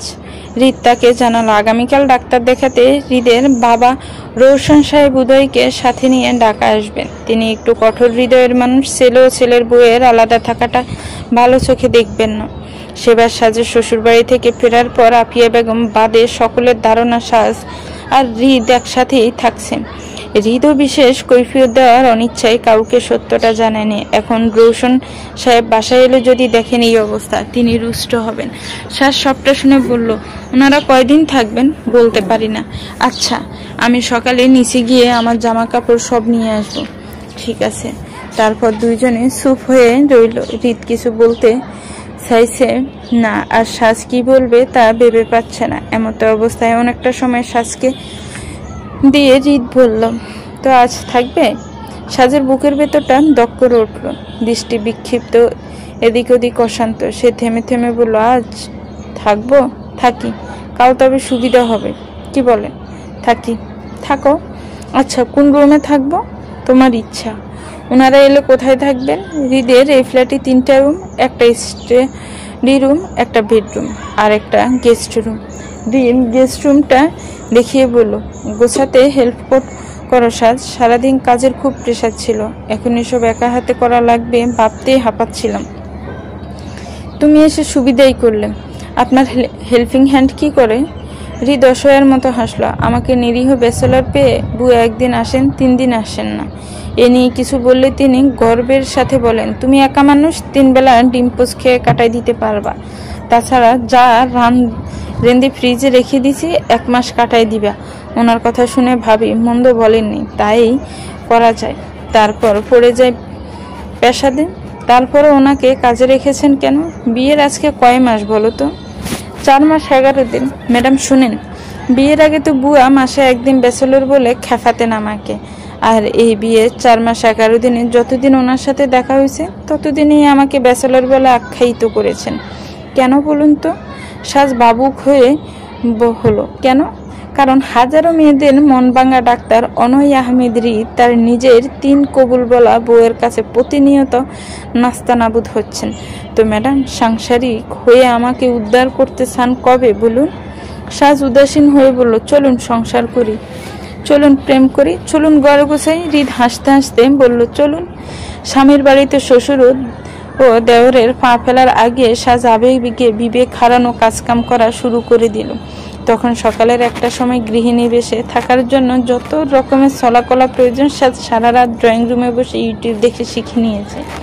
হৃদ যতবার তাকে ডেকেছে ততবারই গম্ভীর মুখে সাজ চশমা নাকের ডগের দৃষ্টি ফোনের স্ক্রিনে আবদ্ধ রেখে বলেছে, ডোন্ট ডিস্টার্ব মি ডক্টর, আমি ব্যস্ত আছি। অবাক হয়ে হৃদ জিজ্ঞেস করে, কি কাজে ব্যস্ত? সাজের আলস্য মাখা প্রত্যুত্তরে তখন ওই ছিল, সংসার শেখায় ব্যস্ত। আর তারপর হৃদ না কিছু জিজ্ঞেস করার অবকাশ পায়, আর না সেখানে দাঁড়িয়ে থাকার সুযোগ। রাত 1:30 অবধি দাঁড়িয়ে দাঁড়িয়ে স্ত্রীকে সংসার শেখায় সঙ্গ দিয়ে গেছে। এরপর ক্লান্তি, ঘুম ও সারাদিনের পরিশ্রমে মন এখানে পড়ে থাকলেও শরীরটা বিছানা খুঁজছিল। মনের সাথে শরীরের বোঝা পড়ায় হৃদ কখন যে রুমে গিয়ে ঘুমিয়েছে টের পায়নি। পরদিন হৃদ ছুটিতে আছে। রোশন সাহেব ও উদয় সকালে বাসে এসেছে, পৌঁছালো 9টার দিকে। সারা রাত জেগে সদ্য চোপায় ঘুমানো সাজ কলিং বেলের শব্দ শুনে জাগ্রত হলো, তবে বেখেয়ালি সে ঘুমের নেশায় টলমল হয়ে আছে। হৃদ আওয়াজ শুনে ড্রয়িং রুমে এলো। সাজকে দেখে হা হয়ে গেল, বিমূর কণ্ঠে জিজ্ঞেস করলো, ঘুমানো? সাজ দুধারে মাথা নাড়ল, না, রুমে যাও। সাজ এলোমেলো পায়ে রুমে গিয়ে উবু হয়ে বিছানায় পড়ে গেল। ওর বিছানায় পড়তে দেরি, ঘুমোতে দেরি হয়নি। তারপর যখন ঘুম ভাঙলো তখন বিকেল 4টায়। এর মধ্যে একবারও ঘুম ভাঙেনি। ঘুম থেকে উঠে সাজার 8 ঘন্টা সময় লেগে যায় এটুকুর হিসেব লাগাতেই, যে সে কে, কোথায় আছে, তার কে কে আছে, রঙের এই দুনিয়ায় সে কেমন ঢঙ্গের। এসব হিসেব করতে করতে সে চোখ খুলল। ঠিক সামনে সোফায় হৃদ বসে বই পড়ছে। সাজ ফিট করে তাকিয়ে রইল। ছাই রঙা টি শার্ট, কালো প্যান্ট ও চোখের চিকন প্রেমের গ্লাস, পরশা মুখে ট্রিম করা দাড়ি ও মোচ কেমন অদ্ভুত মানানসই। হাত ও বুকের কাছে টি শার্টটা আষ্টে পৃষ্ঠে জড়িয়ে আছে, অথচ ছড়া বুক। হৃদের এত আকর্ষণীয় লাগে ঘুম থেকে উঠে এমন মাখন যদি সবসময় দেখা যায়। সাজ কেবল এটুকুর লোভে সংসার জীবন কবুল করে নিতে রাজি। তার চোখ দুটো বড় বড় হয়ে আছে। হৃদের বই পড়ার ফাঁকে একটু পর পর ঘুমন্ত মেয়েটাকে দেখে যাচ্ছে। এবার তাকাতে সাজ বিড়বিড় করে উঠল, মাশাআল্লাহ, কি সুন্দর বেটা লোক। সাজ শুধু এটুকু বলেই থেমে থাকলো না, তার মধ্যে আরো মধু বেরোতে লাগলো। এমন হ্যান্ডসাম আমার কপালে লেখা আছে, এটা ভাবতে শিরে শিরে নাচ দৌড়াচ্ছে। নিজের কপালে নিজেই চুম্বাইতে মন চাইছে। ইস, সাজ কি বললো হৃদ শুনতে পায়নি, তবে গম্পরি চোখে মুগ্ধ তার নজর এড়ায়নি। সে সহাস্য মুখে পুনরায় জানতে চাওয়ার তাগিদে বলল, সরি। সাজ প্রচেষ্ট হাসল, ঠোঁটে নিয়ে বিশাল এক হাসি, চোখ দুটো ছোট বাঁকানো। সে মিনমিন স্বরে বলল, কিচ্ছু না। হৃদ বইটা বাজ করে টেবিলের উপর রেখে বলল, বুঝলাম। বলুন তো কয়টা বাজে? সাজ বাবুক হলো, সেই সাথে দুষ্টুমি, ছেলে মানুষের চঞ্চল্য, সব যেন মিলেমিশে একাকার। বাতাসে গরম নেই, মানে এখনো রোদের তেজ আসেনি। শিওর 10টা? ওয়েট, এক্সাক্ট টাইম বলি। 10টা 27, তাই না? আমি আবার যা টাইম বলি কেমনি কেমনি যেন মিলে যায়। মিলেছে না? হৃদ মাথা নাড়ল, খুব মিলেছে। আর তারপর দক্ষিণের দেয়ালে ঝুলানো ঘড়ির দিকে ইশারা করে বলল, তাকান। 7টা 28। সাজ ঠোঁট উল্টে বলল, টাইম ঠিক করেননি? কি অলস রে বাবা। হৃদ জবাবে কিছুই বলল না, কেবল তাকিয়ে রইল এই আজীব ও জাদুঘরে সংরক্ষণের মতো আধ্যাত্মিক বস্তুটির দিকে। ইউনিক, আনকমন ও ওয়ান পিস শব্দগুলোর প্রতি হৃদের আজন্ম আগ্রহ। তাই বলে যে স্রষ্টা তাকে এমন জিনিস দেবেন, এটা যেন ভাবনাতীত ছিল। সাজের শেষ কথা বলার 3.5 মিনিট পেরোলো। ঘড়ির কাঁটা 28 থেকে 32 এসে ঠেকলো। বেজে উঠল আসরের আজান। সাজ পুরো বোকার মতো তাকিয়ে রইল। আসলে এই বেলা সে ঘুমিয়ে কাটালো। তার অপ্রস্তুত চোখ মুখে এবার হৃদের যে কি হাসি পেল। কিন্তু সদা গম্ভীরার যে আলগা ভাবে নিজের রূপ যৌবনকে অতিমাত্রিক আকর্ষণীয় রাখা চালাক পুরুষটি হাসতে পারল না। স্রেফ জিজ্ঞেস করলো, কি? সাদ নিজের শাড়ির আঁচলটা গুছিয়ে নিয়ে বলল, আপনার বিছানা অনেক আরামদায়ক ডাক্তার সাহেব। আমি ঘুমিয়ে মজা পেয়েছি, আমি আরো ঘুমাতে চাই। হৃদ মেয়েটাকে নাস্তানাবুদ করার তাগিদে ঠাট্টার স্বরে জানতে চাইল, একা না আপনার সাথে? কিং সাইডের বেডে কুইনের একা ঘুমিয়ে মজা কম। ডাক্তার সাহেব সম্ভবত মন বুলো মানুষ। মেয়েটা যে তার চেয়ে আরো কয়েক কাঠি বেশি শেয়ানা তা কি করে ভুলে গেল। হৃদ দীর্ঘশ্বাস ফেলে বলল, মুরগি কোথাকার। সাজ স্মিত হাসলো। হৃদের বিহ্বল অবস্থার দিকে তাকিয়ে নিজের 2 হাতে গিয়ে দিয়ে বলল, আয় তি তি তি কইরে আমার মোরগ, আয় আয় আয় চু চু চু। হৃদ দরজা খুলে সম্মুখে রোশন সাহেব ও উদয়কে কঠিন মুখে দাঁড়িয়ে থাকতে দেখে ব্রু কুঁচকে ফেলল। সরে গিয়ে জায়গা করে দিল তাদের ভেতরে প্রবেশ করার। বাবা গম্ভীর বুকে বিনা শব্দ ব্যয়ে ভেতরে চলে এলেন। উদয় আসতে গেলে হৃদ পথ আটকে ফেলল। কৈশোরের টাওয়ারে উদয় মুখটাকে পেছার মতো বানিয়ে বলল, এক ছিনতাইকারী আজ ব্যাগ ধরে টেনেছিল, তারপর আমি তার চুল ধরে টেনেছি। কিছু নিয়েছে? আমি নিয়ে এসেছি। কি? উদয় নিজের মুঠোবন্দি বাম হাতটা হৃদের সামনে মেলে ধরল। বেরিয়ে এলো এক মুঠো সবুজ ও গোলাপি রঙের মিশ্রণে চুল। হৃদ বিহম্বল হয়ে শুধালো, এগুলো কি? সাপড়া। কি করবি এ দিয়ে? কালা জাদু। ওরে তো আমি ছাড়বো না শালা। ভাইয়া সরো সামনে থেকে। আমাকে মাথায় পানি ঢালতে দাও, আগুন জ্বলে। দেখা যাচ্ছে না। যাবে কিভাবে? ভালো মানুষ হইলে না দেখতে পারতে। হৃদ এবার না হেসে পারল না। উদয় হেসে ফেলল। রোশন সাহেব গেস্ট রুমে গিয়ে ফ্রেশ হচ্ছেন। উদয় হৃদের বেডরুমের দিকে পা বাড়াতে হৃদ সামনে দাঁড়িয়ে পড়ল। কমনটা ওয়াশরুমে যা। না কেন? গাদার বাচ্চা, তোর ভাবি ঘুমাচ্ছে ভেতরে। চোখ বড় বড় হয়ে এলো উদয়ের। ওহ ভাইয়া, ভাবি এখানে থাকে? আমি ভেবেছিলাম আলাদা থাকে। তোকে কে বলেছে? আন্দাজ করেছিলাম। ওহ। উদয় ভালোই বিস্মিত হয়েছে আজ। এমনিতে ঢাকা তার ভালো লাগে না। এলে সারাদিন ফ্ল্যাটেই থাকা লাগে, নয়তো একা একা গোড়া। তাই তো মহা ব্যস্ত তার। এবারও সেরকমই হবে ভেবে উদাস মনে এসেছিল। ভাবিকে যেখানেই পেয়ে গেল, এটা ভেবে তার উদাসীনতা আকাশ সমান আনন্দের জঙ্কার তুলে উঠল। সবাই ফ্রেশ হয়ে এলে হৃদ বাইরে থেকে খাবার আনিয়ে নিল। খেতে বসে রোশন সাহেব প্রথম কথা বললেন, বউ কই? কেসে উঠল হৃদ। উদয় পানির গ্লাস এগিয়ে দিয়ে বলল, ঘুমায়। রোশন সাহেব চোখ রাঙালেন। বউ কি তোর বেটা? যার বউ সে প্রশ্নের উত্তর দিক। হৃদ পানি খেয়ে বলল, জি আব্বা, ঘুমায়। কয়টা বাজে? 11টা। কোন হারামজাদার বউ 11টা অবধি ঘুমায়? তোমার বাড়ির বউ। কি? আমার বউ? রোশন সাহেব অথিষ্ঠ ভঙ্গিমায় মাথা নাড়লেন, কেবল কিছু বললেন না। আর খেয়ে বাড়িতে কথা বললেন, বিশ্রাম নিলেন। এসবের পরও বাড়ির বউয়ের ঘুম ভাঙল না। রোশন সাহেব এবার কঠোর গলায় বললেন, বউ কি আসলেই আছে নাকি হাওয়া হয়ে গেছে বাসে? তা কেন হবে আব্বা, আমি দেখব। শিওর? রোশন সাহেব আর উদয় হৃদের রুমের সামনে আসতে হৃদ দুজনকে থামিয়ে দিল। এরপর একাই রুমে ঢুকলো। শাড়ির আঁচল ছড়িয়ে ছিটিয়ে শুয়ে রয়েছে মেয়েটা। হৃদ গুছিয়ে দিল তাকে, কম্পটার গলা অবধি তুলে দিয়ে কপালে ছোট্ট করে চুমু খেলো। দুনিয়ার কেউ এই ছোট্ট ব্যাপারটা জানলো না। তারপর রিন দরজা সামান্য খুলে বাবু ও ভাইকে উদ্দেশ্য করে বলল, আপনাদের আসার এক্সাইটমেন্টে সারা রাত ঘুমায়নি, একটু আগেই ঘুমিয়েছে। ঘুমোতে দিন, বিকেলে কথা হবে ওর সাথে। রোশন সাহেব বউকে দেখে শান্ত হলেন। ছেলের প্রতি এমন দয়া মায়া মহব্বত সব উঠল। বউ আছে মানে ছেলে লক্ষ্মী, পানির তলের পক্ষী। খুশি মনে নিজের রুমে ফিরে গেলেন তিনি। দরজার সামনে এখনো উদয় দাঁড়িয়ে রয়েছে, ফেল ফেল করে তাকিয়ে আছে। হৃদ তার চোখের সামনে গিয়ে দাঁড়িয়ে পড়লো, জিজ্ঞেস করলো, কি সমস্যা? ভাবি অনেক সুন্দরভাবে ঘুমায়, একটা ছবি তুলি। লাথি খাস না কতদিন? বহুদিন। আজ খাবি না? তাহলে চোখের সামনে থেকে সর। উদয় বিড়বিড় করতে করতে চোখের সামনে থেকে সরে গেল। সাজের ঘুম ভাঙল বিকেলে। হৃদ তখন তাকে পাহারা দেওয়ায় ব্যস্ত। ভীষণ সম্মুখে একটা বই তুলে ক্ষণে ক্ষণে বাঁকা চোখে মেয়েটাকে দেখতে দেখতে কাটিয়ে দিল পরবর্তী ঘন্টা। তারপর ম্যাডাম জাগ্রত হলেন আর হৃদকে বোঝালেন তার পৃথিবী কতটা আনন্দময়। সাজ শাওয়ার নিয়ে বেরিয়ে হৃদকে রুমে পেল না। দরজার সামনে একটা স্টিকি নোট লাগানো, সেদিকে খেয়াল করে দেখলো মহাশয় বাজারে গেছেন। সাজ পা টিপে টিপে রুম থেকে বেরোলো আর বসার ঘরের শ্বশুর মশাই দেবর আর বিড়ালকে একসাথে পেয়ে গেল। সাজ যতই পা টিপে টিপে আসুক না কেন, নুপুরে জুমজুম শব্দে তার উপস্থিতি সকলেই টের পেয়ে গেল। একযোগে তাকালো বেচারির মুখের দিকে। সাজ থেমে গেল।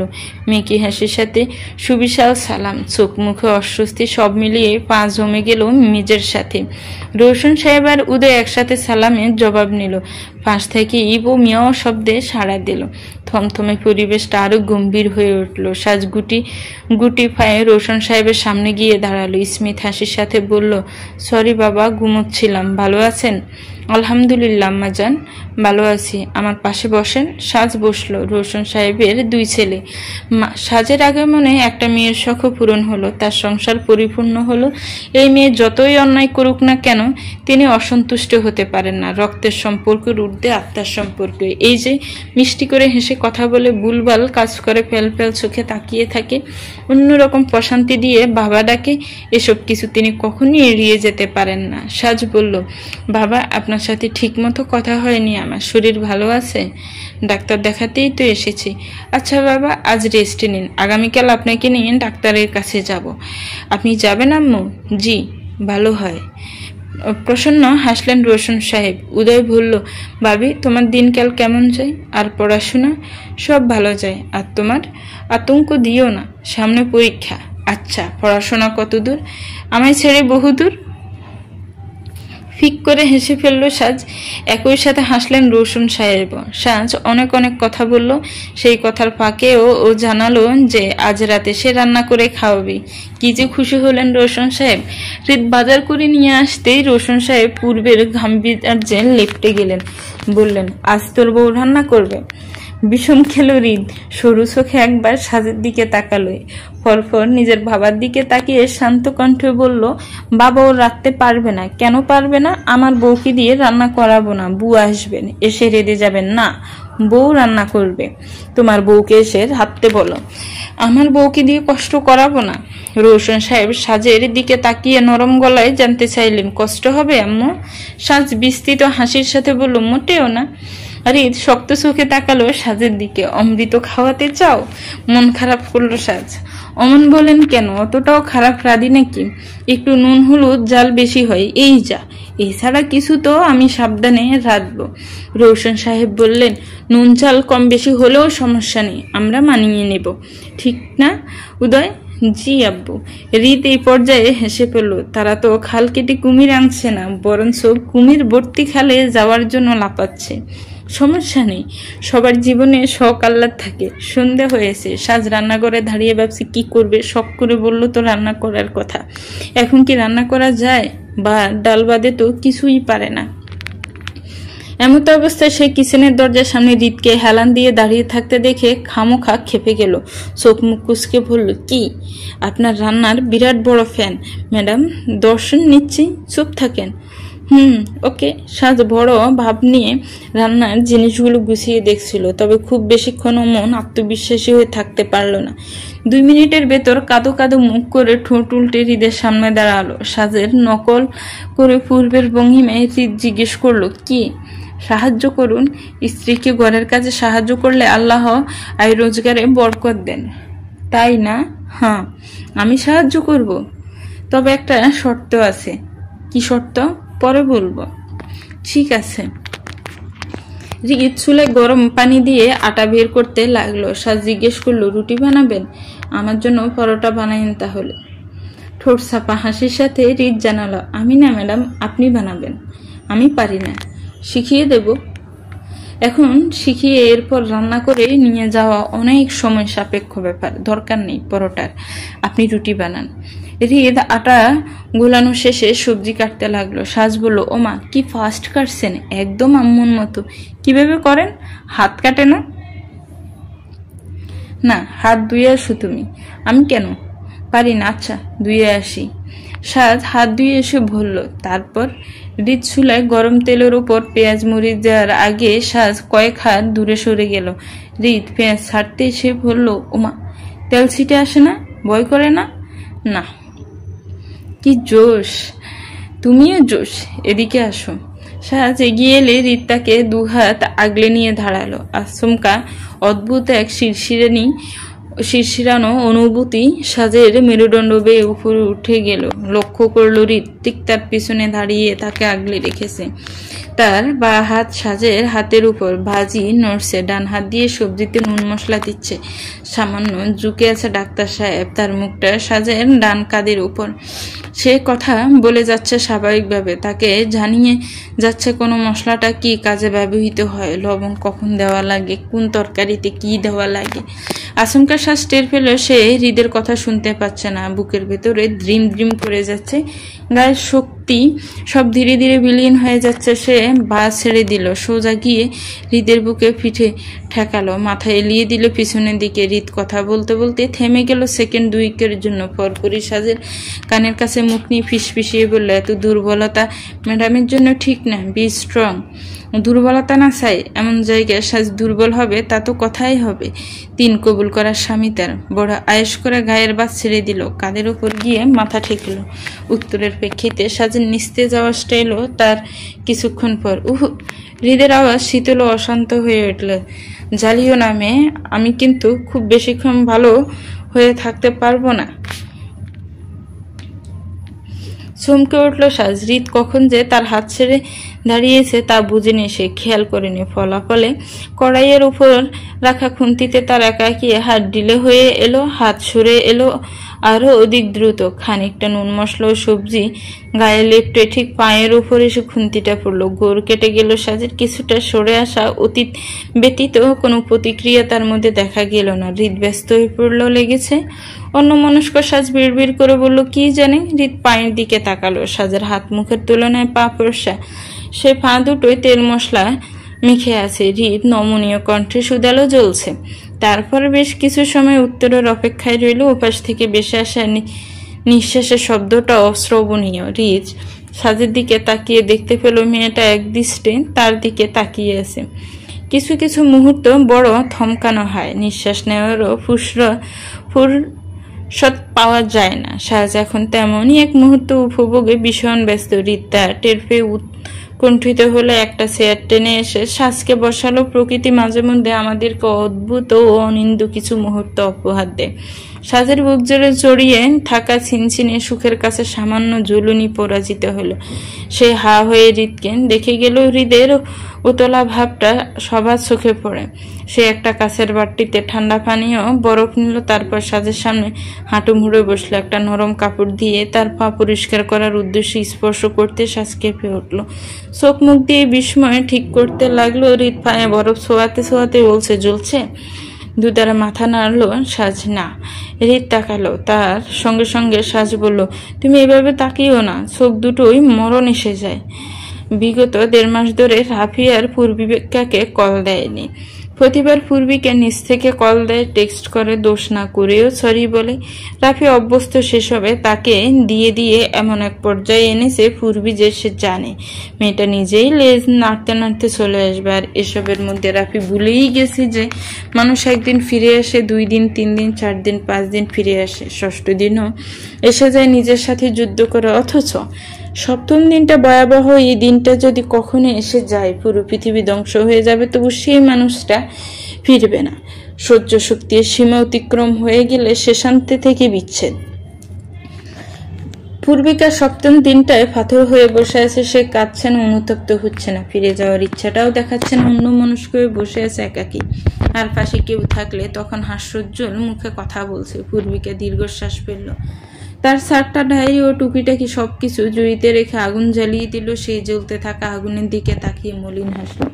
একটা কাগজ আর কলম হাতে তুলে নিয়ে শেষবারের মতো লিখল কিছু শব্দ। রাফি, তুমি আমাকে কখনো ভালোবাসোনি। অল্প কয়টা শব্দ, তার মধ্যে দিয়ে পূর্বিকা মনের সকল অনুভূতি প্রকাশ করে দিল। সেই কাগজটা জ্বলতে থাকা আগুনের মধ্যে পুড়িয়ে ফেললো। অনুভূতিরা এভাবেই পুড়ে যায়, নিঃশেষ হয়ে দাঁড়িয়ে যায়। আর তারপর পূর্বিকা লম্বা একটা ঘুম দিল। ঘুম ভাঙলো রাতে একটা কলে। কন্ট্যাক্ট নাম্বারটা সেভ করা আছে বব পেন দিয়ে। পূর্বিকা কল রিসিভ করার আগেই কন্ট্রাক্টের নাম্বারটা মুছে দিল। কেটে গেল। দ্বিতীয়বার রিং হলো, রিসিভ করলো কিছু সময় পর। ওপাশ থেকে রাফি কিছুটা রাগী স্বরেই বলল, কি রে ভাই, বিয়ে শাদী করে ফেললা নাকি? কল টল দাও না, কাহিনী কি? এত ব্যস্ত কিসে তুমি? পূর্বিকা শান্ত কণ্ঠে বলল, তুমিও কল দাওনি? একটা মেসেজ দিতে হাত ক্ষয় হয়ে গেছিল তোমার তরফ থেকেও কোনো মেসেজ আসেনি? সাংঘাতিক রেগে গেল রাফি। কি আজব, কম্পিটিশন লাগাও আমার সাথে? তোমার মতো শুয়ে বসে থাকি? কাজ কাম করা লাগে, ব্যস্ত থাকি আমি। ও আচ্ছা। পূর্বিকার অসম্ভব শীতল আওয়াজে ভয়কে গেল রাফি। নিজেকে শান্ত করার প্রচেষ্টায় একটু আওয়াজ নরম করে বলল, তোমার কি হয়েছে বলো তো? কোনো সমস্যা? না। কিছু হয়েছে? কোনো কারণে আপসেট? না। বাড়িতে ঝামেলা? না। রেগে আছো আমার উপর? না। আর ধৈর্যের সাথে খেলতে পারলো না রাফি। অত্যাচার্য হয়ে গিয়ে বলল, ডং কম কইরো পূর্বী। কিছু না হইলে এত কাহিনী মারাইতেছো কেন? কি কাহিনী করলাম? নতুন ফলা পাইছো? ফেলাম, তোমার কি?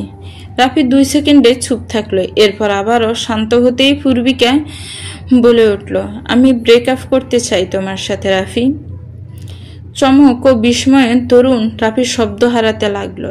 এর আগে কখনো পূর্বিকা এটা বলেনি। রাফি নিজেই বারবার ব্রেকআপ করত। পূর্বিকা হাতে পায়ে ধরে তখন তাকে সম্পর্ক ঠিক করতে রাজি করাতো। এবার কি হলো আসলে? রাফির মাথায় আসে না। রাগে মস্তিষ্ক ক্ষিপ্ত হয়ে ওঠে। নতুন পাইছস? আমারে সিট করতেছস? শালি, তোর চরিত্রে যে খারাপ হয়ে গেছে, এটা আগে জানলে 1 সেকেন্ডও তোর সাথে থাকতাম না, লাথি মেরে ব্রেকআপ করে নিতাম।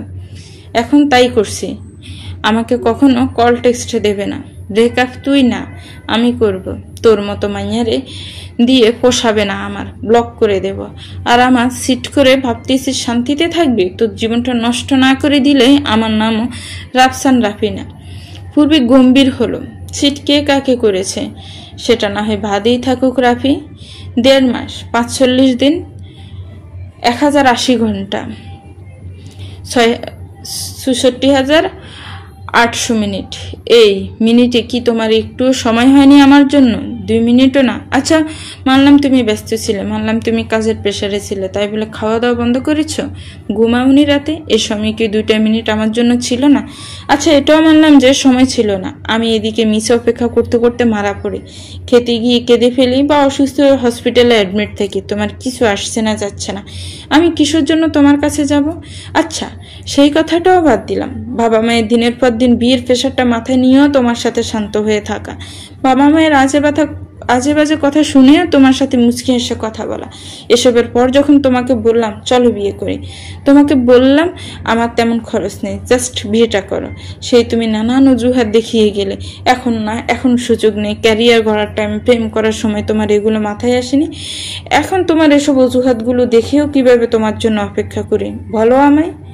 অল্পতে সন্তুষ্ট ছিলাম বলে আমাকে যে ভালোটুকু রাখা লাগবে সেই খেয়ালটুকু তোমার কখনো ছিল না। আমার কোনো চাহিদা ছিল না বলে তুমি আমাকে সময়টুকু দিতেও কার্পণ্য করে গেছো। আমি চুপ থাকি বলে ভেবেছো কষ্টটুকু পাই না, যখন যা মুখে আসে বলে গেছো। আমি তোমার সামনে কান্না লুকিয়ে হাসি মুখে ছিলাম বলে নিজের দোষগুলো নিয়ে অনুপাত তো দূর, সামনে সরি অব্দি বলেনি। যে মানুষটা আমার মন বোঝে না, অভিমান বোঝে না, অভিযোগ বোঝে না, আমায় ভালো রাখার কোনো তাগিদ নেই, কেবলমাত্র তোমায় ভালোবাসি বলে সব সয়ে নিয়েছিলাম। বারবার আত্মসম্মানকে ফেলে তোমার কাছে ফিরে এসেছিলাম, আর তুমি তো আমাকে সস্তা ভেবে নিয়েছ। চুপচাপ সবটা শুনল রাফি। পূর্বীর বলা থামতে এসে বলল, তুমিও আমাকে কখনো বুঝোনি পূর্বী। আমি পুরুষ মানুষ, বাইরে কাজ করি, মানুষের সাথে মিশি। রাগ থাকবে, স্বাভাবিকভাবে নেওয়া লাগবে, কম্প্রোমাইজ সব মেয়েদেরই করা লাগে, তোমারও করা লাগবে। আমার বিয়ে না করে অন্য কোথাও করো, সেখানেও স্যাক্রিফাইস, কম্প্রোমাইজ এসবই করা লাগবে। হেসে ফেলল পূর্বী।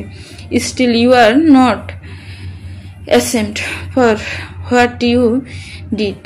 বড় গলায় নিজেকে পুরুষ মানুষ দাবি করে আমার সব অভিযোগকে ঠুনকো প্রমাণ করার অযথা চেষ্টা করে যাচ্ছ। তুমি কি জানো এগুলো কাপুরুষিত আচরণ? কিছু বলছি না বলে যা তা ভুইল না, বাসা ঠিক করো। সরি, পারছি না, একটু বেয়াদবি করবো আজ। পূর্বী লম্বা করে শ্বাস টেনে ফের বলল, নারী পুরো সমাজের কাছে অবহেলিত, মাথা নত করে রাখে, কেবলমাত্র প্রেমিকের কাছে মাথা উঁচিয়ে বাঁচতে চায়। প্রেমিকের কাছে নত হলে পুরুষের জাত যায় না, আমি কেন নত হব? কি দোষ করেছি আমি? পূর্বিকা আবারও হাসলো। আচ্ছা, দোষ করিনি মানলাম, তো বলো তোমার বিয়ের প্ল্যান কবে? 3-4 বছর পর। তখন তোমার বয়স কত হবে? 30। আর আমার 28। বুকে হাত রেখে একটা সত্য বলো, তুমি তোমার বাবা মায়ের অবাধ্য হয়ে আমাকে বিয়ে করতে পারবে? রাফি ইতস্ত করতে লাগলো সত্য বলতে। সে কখনোই বাবা মায়ের অবাধ্যে গিয়ে বিয়ে করবে না। পূর্বিকা তার নিশ্চয়তায় উত্তর গিয়ে বলল, তোমার কি মনে হয় তোমার বাবা মা একটা 28 বছর বয়সী, আহামরি দেখতে শুনতে ভালো নয়, ফ্যামিলি ব্যাকগ্রাউন্ডও যেমন তেমন এমন এক মেয়ের সাথে তোমাকে বিয়ে দেবে? না। অ্যান্ড দ্যাটস ইট রাফি, যেটা পরে হওয়ার ছিল সেটা আজ হোক। মানে সত্যি ব্রেকআপ চাইতেছ? হ্যাঁ, ওকে। রাফির খারাপ লাগছে না এখন।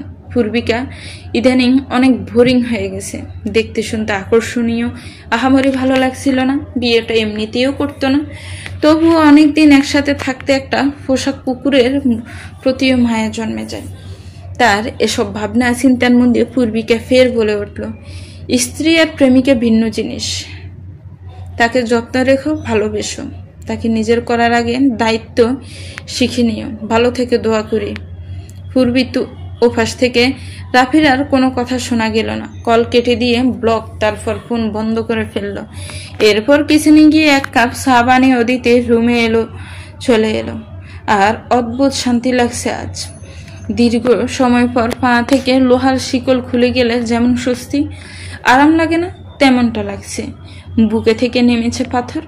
ওদিকে অদিতিও হেসে খেলে গল্প করছে পূর্বিকার সাথে, অথচ তার ভেতর দিয়ে যে কি যাচ্ছে গুণাক্ষরের কেউ টের পেল না।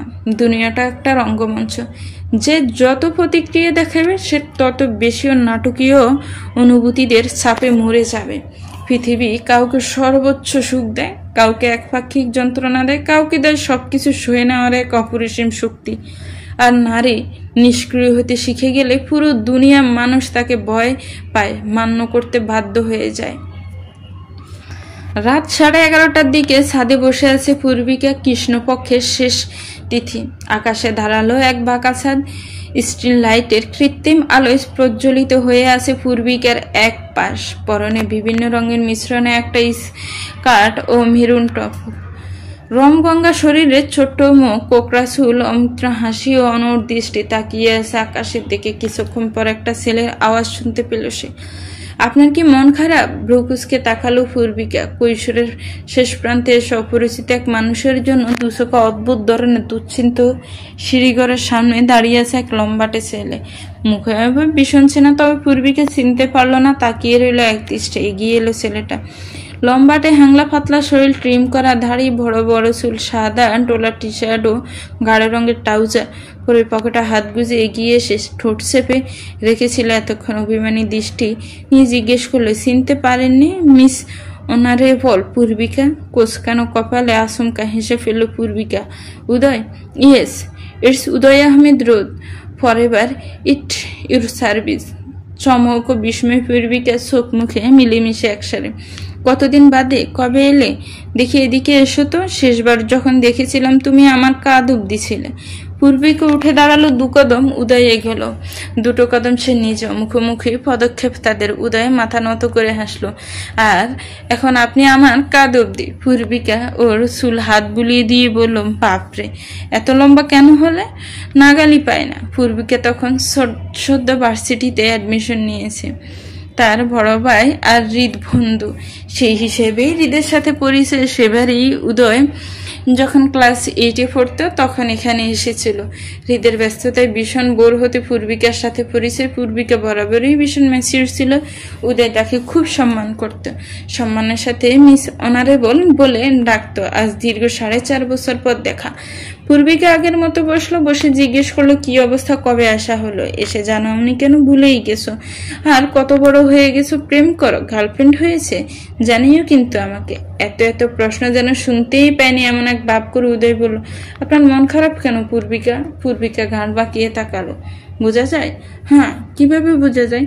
আপনার চোখে। আপনি যখন খুব খুশি থাকেন তখন আপনার হাসির সাথে সাথে চোখ দুটো হাসে। যখন কারণবশত উদাসীন থাকেন বা মন খারাপ থাকে তখন হাসিটাও কেবল ঠোঁটেই লেগে থাকে, চোখ মুখ আর ছুতে পারে না। উদয় একটু থামলো, অধীর আওয়াজে পরক্ষণেই বলল, আপনার হাসিতে প্রাণ নেই। মন খারাপের কারণটা আমাকে বলতে পারেন? আমি আজ জাজ করব না, কেবল শুনবো। উদয়ও পূর্বিকার সামনে তারই মতো রেলিং এর উপর বসে পড়ল। পূর্বিকা মৃদু হাসলো। আমার ব্রেকআপ হয়ে গেছে আজ। 4.5 বছরের সম্পর্ক 4 মিনিটে শেষ। পূর্বিকা থামলো, বড় করে গ্লাস টেনে নিয়ে চুপ হয়ে গেল। উদয় বললে, এজন্য মন খারাপ? না, আমি ব্রেকআপ চেয়েছিলাম। যা হয়েছে ভালোই হয়েছে, তবে দীর্ঘ সময় সম্পর্ক না, একটু কষ্ট পাচ্ছি, এই যা। ছাড়ো সেসব, তুমি কিছু বলো। তোমার সাথে কথা বলে মন ভালো লাগছে। আমি কথা বলবো? কোনো গল্প বলবো নাকি ঘটনা? তোমার ইচ্ছে। রূপকথার গল্প শুনবেন? এমনিতে এগুলোর বয়স আমাদের নেই, কিন্তু আপনার ভালো লাগবে ফর শিওর। তাহলে বলো। পাশে একটা অলকা নান্দা ফুলের গাছ। উদয় সেখান থেকে একটা ফুল ছিঁড়ে পূর্বিকার কানের পিঠে গুজে দিয়ে বলল, আপনার মেরুন আউটফিটের সাথে এই হলুদ ফুলটা খুব মানাচ্ছে। একদম যেন আগুনের ভেতর রাখা একটা সূর্যমুখী, যার অস্তিত্বই প্রশ্ন তোলে, কিন্তু সে থাকলে পুরো দৃশ্যটাই বদলে যায়। পূর্বিকা হেসে উঠে, তুমি বড় হয়ে খুব প্লাটি হয়ে গেছো। উদয় তার বড় চুলগুলোর পেছন দিকে সামান্য চুলকে হাসলো। গল্প শুরু করে? নিশ্চয়। উদয় বলল, পেছনের দেয়ালে হেলান দিয়ে বসুন। আচ্ছা, চোখ বন্ধ করুন। শুরু করব? হ্যাঁ, প্লিজ। এক দেশে ছিল এক রাজকুমারী। তার রূপ আর গুণ যেন প্রতিনিয়ত একে অপরকে হার মানানোর প্রতিযোগিতায় লিপ্ত। কেউ যখন তাকে অসাধারণ সুন্দরী বলতো, সঙ্গে সঙ্গেই থেমে গিয়ে যোগ করত, তবে যেন যেমন গুণী তেমনই দুর্লভ। রাজা প্রতিটি সিদ্ধান্ত নেওয়ার আগে মেয়ের পরামর্শ না নিয়ে কখনোই এগোতেন না। সেই রাজ্যের সুখ সমৃদ্ধির গল্প তখন ছড়িয়ে পড়ছিল আশেপাশের সব রাজ্য। তারপর একদিন সেই রাজকুমারী প্রেমে পড়ে গেল, আর রাজকুমারীর ধীরে ধীরে প্রেম যেন তারও পুরো জগৎ হয়ে উঠল। নিজের যত্ন, নিজের সত্তা সব যেন কোথায় হারিয়ে গেল। তার মুখে যেন বিষণ্ণ ছায়া, চোখে ক্লান্তি, ভুল সিদ্ধান্তে রাজ্যে নেমে এলো দুর্দশা, বিভ্রান্তি, ধ্বংস। সে কি এরপর অনেকটা সময় কাটিয়ে একদিন সে বুঝতে পারলো সে ভুল মানুষকে ভালোবেসেছে। রূপকথায় যেমন সত্যিকারের রাজকুমার একদিন এসে পৌঁছায়, তার আগে ভুলের ভিড়ে সে হারিয়ে গিয়েছিল। সে যে প্রেমিক ছিল না, সে ছিল এক হিংসুটে রানীর পাঠানো রাক্ষস। খুব ভয়াবহ ব্যাপার। এরপর তবুও রাজকুমারী হাল ছাড়েনি, নিজেকে নতুন করে গড়লেন, নিজের যত্ন নিলেন, রাজ্যের হাল ধরলেন। ধীরে ধীরে রাজ্যে ফিরে পেল তার হারানো জৌলুস ছাদের আলোর মতো প্রশান্তি আর সোনালি ধানের মতো সমৃদ্ধি। এখানে এখানেই শেষ না। তারপর তার জীবনে এলো এক সত্যিকারের রাজা, যে তাকে ভালোবাসলো, বুঝলো, মর্যাদা দিল। তারা একসঙ্গে রাজ্য চালালো ভালোবাসায়, সমতায়। তারা সত্যিই সুখী ছিল, শুধু রূপকথার মতো নয়, বাস্তবে। চোখ খুলে ফেললো পূর্বিকা, উৎফুল্লতা নিয়ে হেসে ফেললো। কি সুন্দর, কাইন্ড অফ মোটিভেশনাল ছিল। Mention not, I'm always at queen service. হালকা ফ্লার্টি গলা হেসে ফেললো পূর্বিকা। আচমকা তার মনে হলো সে ভালো আছে, খুব ভালো আছে। হাসতে গেলে এখন আর বুক ভার হয়ে আসছে না, এখন আর সামনে এগোতে গেলে পা আটকে পড়ছে না। রাতে ঘুমোতে গিয়ে ঘটলো আলাদা এই ঘটনা। ডাক্তার অনয় আহমেদ, হৃদ ও অষ্টাদশী সানজিদা আফরিনের বৈবাহিক প্রায় 4.5 মাসের পরবর্তী একটি রাতে তাদের প্রথম রাতের মতো একত্রে রাত্রি যাপন। দুই পক্ষে চরম মাত্রায় বিচলিত, মস্তিষ্কে দপদপ করে জ্বলছে তাদের। খাটের এক পাশে কোনো ডুব দিয়ে বসে ঘামছে সাজ, ওইদিকে এক সিটে সোফায় বইয়ে মুখ লুকিয়ে বসে আছে হৃদ। তারও কপালে ঘামের ফোঁটা। অস্বস্তিকর গোটা এক মুহূর্তের 48টা মিনিট কাটিয়ে কেসে ওঠে হৃদ। কোনো দিকে দৃষ্টি শক্ত হয়ে সাজের, ডানে বামে সামনে পিছে উপর নিচে কোথাও সে তাকাবে না, ভুলে না, এমন মনোভাব নিয়ে তার চোখ দুটো জলজল করছে। কিছুটা সময় পর ওপাশ থেকে হৃদের বাড়ির স্বরে কিছু শীতল শব্দ পাওয়া গেল। তুমি ঘুমাও, আমি এখানে ঘুমাচ্ছি। ফোনে চোখ রেখে সাজ বিড়বিড় করলো, কিং সাইডের বেডে কুইং একা ঘুমালে পাপ লাগবে। হৃদ বিস্মিত হলো, লম্বাটে কপালে পড়লো ভাঁজ, ঠোঁটের কারণে সে ঠাট্টার হাসে। তো ম্যাডাম কি আমার সাথে ঘুমাতে চাইছেন? বড় শান্ত প্রশ্ন। সাজের প্রতিক্রিয়াহীন থাকতে ভীষণ বেগেই পোহাতে হচ্ছে, তবুও নিজের ভাবমূর্তি অটল থেকে সাজ বলল, বৃষ্টির রাতে স্বামী থাকতেও একা ঘুমাবো? কদাপি নহে, ভদ্রলোকের মতো কাছে আসুন। তোমার কন্ট্রোললেস মুখটা এক্সপ্রেশনালি অ্যাট্রাকটিভ। সাজ প্রসঙ্গ পাল্টাতে ফোন রেখে সোজা তাকিয়ে বলে উঠল, আচ্ছা আপনি আমার চেয়ে কয় বছরের বড়? পরিস্থিতি বড় স্বাভাবিক হয়ে গেল। হৃদ ভেবে ভেবে বলে উঠল, ভালো, 1 যুগ। হ্যাঁ। সাজ অত্যন্ত দুঃখী মনে বলল, আপনি আমার বাপের বয়সী? হৃদ অসহায় চোখে কিছুক্ষণ তাকিয়ে রইল। কিভাবে একটা মেয়ে তার হাজব্যান্ডকে বাপ বানাতে উঠে পড়ে লাগে হৃদের মাথায় আসে না। সে সময় নিয়ে বলল, আমি তোমার ভাইয়ের বন্ধু সাজ। বাপের সমান কিভাবে হই? আপনি ভাইয়ের বন্ধু? হ্যাঁ। ও, তার মানে আমারও ভাইয়া। আসসালামু আলাইকুম হৃদ ভাইয়া। হৃদ হাসতে হাসতে বলল, স্বামীকে ভাই ডাকলে পাপ লাগে কন্যা? চোখ ফিট ফিট করে তাকালো সাজ। May I call you darling? Yes you may. Darling, বেডে আসুন, আপনাকে চক্ষু ভরে দেখি। সমানে সমানে দুষ্টুমি চলছে, কথার সাথে কথার চক্ষুর চলেই যাচ্ছে। হৃদ বিছানায় এসে হেলান দিয়ে বসলো। হাসতে থাকলো দুজনে। হাসির ধমকে ক্ষণে ক্ষণে ফুলে ফেঁপে উঠছে হৃদের বাড়ির শরীরটা। সাজ নির্বিশেষ তাকিয়ে রইল, চোখের পলক ফেলল না। হৃদ যখন সাজের চোখে চোখ রাখলো, খামখেয়ালি ফোনার উৎসবে মেতে থাকা সাজ ছোট্ট করে হাসলো। তুমি বড় সৌভাগ্যবান পুরুষ।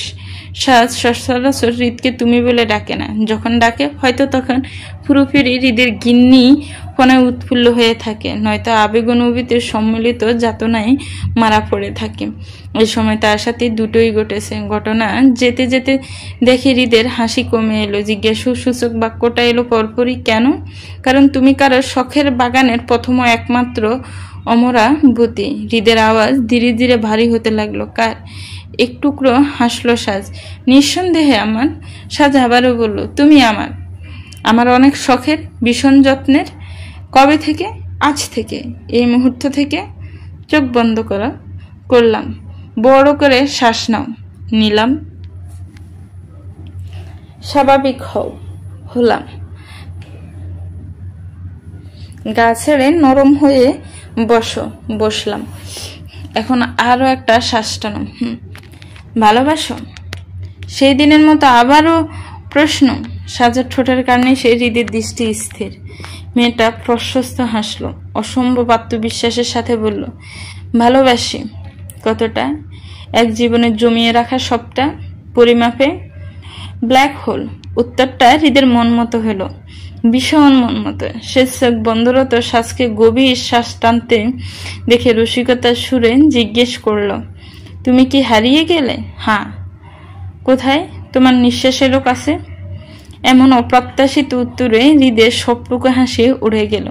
চোখ দুটোর অবাধ বিচরণ সাজের শ্যামরঙা মুখটুকুতে। সে ভীষণ ধীর আওয়াজে বলল, তাকাও। সাজ দেখতে পেল হৃদ নৈকট্য বাড়িয়েছে আরো খানিকটা। গাঢ় বাদামি চোখের মনিতে স্পষ্ট বেসে আছে তার অনিয়ন্ত্রিত আত্মসংযম। গলার স্বর অত্যাধিক ভারী ধীর কর্কশ। বাইরে মেঘ ডেকে উঠল। রুমের ভেতরে হৃদ প্রথমবারের মতো কোনো মেয়ের সামনে নত হলো। কানের কাছে মুখ নিয়ে পিস করে বলল, তোমাকে অপেক্ষা করা আমার সাধ্যের বাইরে সন্ধ্যা। সাজ স্বামী শ্বশুরের সাথে আজ নাচতে নাচতে হসপিটালে চলে এসেছে। হৃদ একবার বলেছিল, সাজ তোমার যাওয়ার প্রয়োজন নেই। সাজ তাতে এমন ভাবে তাকিয়েছিল যেন তার আর একটা নেতিবাচক কথা বলবে, আর সঙ্গে সঙ্গে বাচ্চাদের মতো ঠোঁট ফুলিয়ে নাকের পানি চোখের পানি এক করে কেঁদে ফেলবে। সাজের এমতো অবস্থা দেখে হৃদ না হেসে পারে না। একটাই বউ তার, আসুক। তার জন্য হসপিটাল তো সামান্য বিষয়, কবরস্থানকেও দর্শনীয় স্থান বানাতে রাজি। এমন মনোভাবে সাজ বড় খুশি হলো। ফলস্বরূপ এখন হসপিটালের ওয়েটিং এরিয়াতে শ্বশুরের সাথে বসে। তার পরনে একটা ছাইরঙা সুতির থ্রি পিস, চুলগুলো খোপায় আটকানো। সাজসজ্জাহীন ছোট্ট মুখটায় যেন গত রাতের লজ্জা জল করছে। সব মিলিয়ে স্কুল পড়ুয়া বাচ্চা লাগছে। মজার ব্যাপার হলো, সাজ তার শ্বশুর আর স্বামীর সাথে মিলিয়ে জামা পরেছে। স্পষ্ট ও শুদ্ধভাবে বলা চলে, আজকে তার স্বামী ও শ্বশুরকে জোর করে ছাইরঙা শার্ট ও পাঞ্জাবি পরিয়েছে। কেবলমাত্র মেয়েটাকে তারা কিছু বলতে পারেন না, আর তাই বলে এভাবে অত্যাচার করে যাবে। হৃদ রিসিপশন লিস্টের সাথে কথা বলছে। সাজ স্মিথ হেসে রোশন সাহেবকে বলল, বাবা, আমি আমাদের একটা ছবি তুলি, তারপর সেটা সোশ্যাল মিডিয়াতে পোস্ট করব আপনার ছেলেকে ট্যাগ করে। জানেন, আপনার ছেলে এখনো প্রোফাইলে রিসেপশন স্ট্যাটাস সিঙ্গেল দিয়ে ঘুরছে। কত মেয়েরা কত আজে বাজে কথা বলে যে আপনার সামনে সেসব মুখেও আনতে পারবো না। আজ আপনার ছেলের সিঙ্গেল শিপ গোছাবো। কত সাহস তার। রোশন সাহেব মাথা নাড়লেন। ঠিক আছে বাবা, আপনি আমার সাপোর্ট আছেন না? নিঃসন্দেহে আমি আপনার সাপোর্টে আম্মা, চোখ বুঝে আপনার সাইটে। সাজ প্রশস্ত হেসে বলল, বাবা হাসেন একটু, ছবি তুলি। সাজ অনেকগুলো ছবি তুললে। হসপিটালে যে কেউ এরকম ড্রেস ম্যাচ করে আসে? এসে আবার 32 দুগুণ 64টা দাঁত বের করে ছবি তুলতে পারে, সে কথা লোকে বিশ্বাস করতো না যদি না এই দুই নমুনাকে তারা দেখতো। এমনই এক ভদ্রমহিলা রোশন সাহেবকে জিজ্ঞেস করলেন, মেয়ে নাকি ভাই? হাসি মুখে রোশন সাহেব বললেন, জি। সাজও হাসলো। তারপর রোশন সাহেবকে বলল, বাবা, আমি চা কিনে আনি? হ্যাঁ, এই হসপিটালের ক্যান্টিনের চাটা মজার। আচ্ছা মা। সাজ উঠতেই হৃদের সাথে দেখা হয়ে গেল। দেখা না, সাজ ইচ্ছে করে না দেখার ভান করে ধাক্কা খেলো।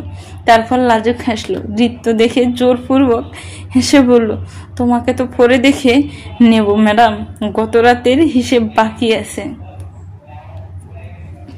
একটু যেন ভয় পেল এমন ভাব করে সাজ বলল, তাই না? আপনাকে ফিলিংসে আর ডুবে আমি গত রাতের মতো আবারও ঘুমিয়ে যাব। হৃদ হেসে ফেললো, দুধারে মাথা নেড়ে বলল, এই দিন তো দিন না ম্যাডাম, আমার দিনও আসবে। সাজ চোখ মেরে বলল, মিস্টেক, রাত হবে। চারপাশে এত এত মানুষের আনাগোনা, তার মধ্যে থেকেও হৃদ খানিকটা ঝুঁকলো। ফাস্টফুড শরীরের এই মেয়েটা হৃদের বুক বরাবর নাগালো। পেতে হলে মাথাটা 160 ডিগ্রি অ্যাঙ্গেলে বাঁকানো লাগে। হৃদ বেচারিকে নিয়ে এতটা কষ্ট করালো না। নিচ থেকে ঝুঁকে এলো খানিকটা। চোখাচুকিটা এবার যেন বেশ আকর্ষণীয় ভাবে হলো। দাম্ভিকতার সাথে হৃদ হাসলো, আপনি আমার স্ত্রী, আমার হক, আমার ইজ্জত। আপনি ঘরে আমার, বাইরেও আমার। আপনি রাতে যতটা আমার, দিনেও ততটাই আমার। বোঝা গেল? শব্দ দিয়ে সম্বোধন বোধ হয় এভাবেই করা হয়। সাজ বিমুগ্ধ চোখে তাকিয়ে রইল। আবেশিত ভঙ্গিমায় মাথা নাড়ল উপন্যাস। হৃদ সাজের মাথায় হাত বুলিয়ে বলল, গুড গার্ল। সাজ আর 1 সেকেন্ডও ওখানে দাঁড়িয়ে থাকতে পারলো না। এক প্রকার লাফিয়েই চলে এলো ক্যান্টিনে। মেয়েটাকে এভাবে ছুটতে দেখে হৃদ হাসলো এবং হাসতেই থাকলো। আর তারপর লক্ষ্য করলো আশেপাশে অবস্থানরত ওয়ার্ড বয়, নার্স সহ সেনামুখের বেশ কয়েকজন হৃদকে বিস্ময় পাড়া চোখে দেখে গেল। কারণ অকারণে হাসা হৃদের স্বভাব বিরুদ্ধ, অথচ সামনে তো সাজ ছিল। জনাব এখানে নরম হবে না তো কোথায় হবে? হৃদ এসে দেখতে পেল ভদ্রমহিলা রোশন সাহেবের সাথে ভালোই খাতির জমিয়ে ফেলেছে। কোথায় থাকেন তিনি, দেশের বাড়ি কোথায়, স্বামী কি করে, কয় ছেলে কয় মেয়ে, নানান কিছু। রিত বাবাকে ডাকতে ভদ্রমহিলা জানতে চাইলেন, ভাই সাহেব ছেলে? রোশন সাহেব আগের মতোই আবারও মুচকি হেসে বললেন, জি। ভদ্রমহিলা নিজের ফোনের গ্যালারিতে ঢুকে একটা ছেলের ছবি দেখিয়ে বললেন, এটা হলো আমার ছেলে। আপনাদের ফ্যামিলি বন্ডিং অনেক সুন্দর, মেয়েটাকে ভারী পছন্দ হয়েছে। আপনাদের কি আমার ছেলেকে পছন্দ হয়? বাপ বেটা এখন বাখারা। ঘটনা যে কি ঘটতে যাচ্ছে ইতিমধ্যে দুজনেই তা টের পেয়ে মুখ ছাওয়াছাইতে ব্যস্ত। মনের মধ্যে তাদের প্রার্থনা চলছে ভদ্র মহিলা যেন মুখ না খোলে। সবার সব প্রার্থনায় থোড়াই না পুরাণ হয়। এই ব্যাখ্যা স্বরূপ ভদ্র মহিলা বলে উঠলেন, আপনাদের ঘরের মেয়েটাকে আমার খুব ভালো লেগেছে, আমি তাকে আমাদের ঘরের বউ করে আনতে চাই। যা বলে ফেললো। এর মধ্যে চা হাতে নিয়ে ড্যাং ড্যাং করে নাচতে নাচতে সানজিদা আফরিন তার ঘাল ভর্তি হাসি নিয়ে হাজির। সেও তাল মিলিয়ে বলল, কি কথা হচ্ছে আমাকে বলুন আপনারা। সাজ এদিক ওদিক তাকিয়ে দেখলো, পরিস্থিতি থমথমে, বোঝার চেষ্টা করেও কিছু মাথায় ঢুকলো না। ভদ্রমহিলা সাজের হাত টেনে নিজের পাশে দাঁড় করিয়ে বললেন, মাশাআল্লাহ, আমার ছেলের পাশে মানিয়ে যাবে। চমকে উঠলো সাজ, শব্দ হারিয়ে ফেললো যেন। কোনো মতে প্রশ্ন শুধালো, আন্টি এই সময় কি আপনি আমাকে সত্যি ভাবার মেয়ে ভেবেছিলেন? ভদ্রমহিলা চোখে মুখে উপসে আসা ইতিবাচক রিত জট করে সাজের হাত ধরে ফেলল। মেয়েটার চোখ ঠিকরে বিস্ময় বেরিয়ে পারল না। তার মধ্যে রিন গলা খাকারি দিয়ে বলে উঠল, sorry aunty, she is already mine, fed, promised, protected. বৈবাহিক শর্ত মতো দেনমোহর, ওয়াদা, সুরক্ষা সব কটা দায় যেন বুঝিয়ে দিল রিত। ভদ্রমহিলার অবুৎসাহনীতে সাজ হেসে ফেলে বলল, আন্টি আমি ম্যারিড। এইমাত্র যাকে আপনি আমার বড় ভালো ভেবে ভুল করেছেন তিনি আমার 3 কবুল করা স্বামী অদিতি আজ 3 দিন ধরে নিজের সাথে যুদ্ধ করে গিয়ে অর্ণবের কল ধরল না। চতুর্থ দিন অর্ণব টেক্সট দিল, ফ্রি হলে কল দিও। অদিতি এবার টেক্সটের রিপ্লাই দেওয়া থেকে নিজেকে আটকাতে পারল না। বুক ভরে শ্বাস টেনে টাইপ করলো, অর্ণব ভাইয়া সব তো ঠিক হয়ে গেছে, আপনি তাহলে সরাসরি সাজকে কেন কল দিচ্ছেন না? তারপর টেক্সটটা সেন্ড করে ইনবক্সে পড়ে রইল। বিড়বিড় করে গুনতে লাগলো সেকেন্ডের হিসাব, 1 2 3 4 5 10, 1 মিনিট 2 মিনিট। অন্য টেক্সটটা দেখতে সময় নিল 5 মিনিট আর 48 সেকেন্ড। রিপ্লাই করতে আরো 2 মিনিট। অদিতি হেসে ফেলল, কিছু হাসি যন্ত্রণা দ্বারা খায়। কাঁদতে তো উপলক্ষ লাগে, সম্পর্ক লাগে, একপাক্ষিক অনুভূতিতে কান্না যায়ছে নয়। সেক্ষেত্রে বুকে পাথর চেপে পাগলের মতো হেসে যাওয়া ছাড়া আর উপায় থাকে না। অথচ চোখ অনুচিত কাজগুলো করে ফেলে নির্লজ্জের মতো উছরি গড়িয়ে। ঠোঁট চাপা হাসিটা বিড়বিড়িয়ে বলতে থাকে, অর্ণবের সদ্য পাঠানো টেক্সটটা প্রতিদিনই একবার করে দে, সানজি রিসিভ করে না। অদিতি হাসতে হাসতে টাইপ করলো, তাহলে রিত ভাইয়াকে কল দিয়ে জেনে নিতে পারেন। আপনার সানজি তো এখন ওখানেই আছে, আমাকে বলেনি রিত। আচ্ছা তুমি বলো কেমন আছো? ভালো আছি। মনে হচ্ছে না ভালো আছো, কোনো প্রবলেমে আছো? আমাকে বলতে পারো, আমি তোমার বড় ভাইয়ের মতো। এত খেয়াল রাখার জন্য অসংখ্য ধন্যবাদ অর্ণব ভাইয়া, কিন্তু আপনি আমার ভাই নন আর টেক্সট দেবেন না। এই বলে অদিতি হোয়াটসঅ্যাপ থেকে বের হয়ে গেল। ডেটা অফ করতে যাবে তখনই অর্ণবের টেক্সট নোটিফিকেশন প্যানেলে ভেসে উঠল, অদিতি। যখন যখন অর্ণব তাকে নাম ধরে ডাকে তখন তখন সাড়া দিতে বাধ্য হয়ে পড়ে অদিতি। সেটা সেই শুরু থেকেই। সাজের সাথে বাড়িতে এসে যখন লুকিয়ে চুরি অর্ণবের রুমে উকি দিতে যেত, প্রায়শই অর্ণব টের পেয়ে যেত। অদিতি লুকিয়ে পড়ত তৎক্ষণাৎ, অথচ অর্ণব যখন তাকে ডেকে উঠত সে সাড়া না দিয়ে পারত না। অর্ণব জিজ্ঞেস করতো না কিছু, অদিতি একাই ভালো মন্দ কথা বলে কেটে পড়ত।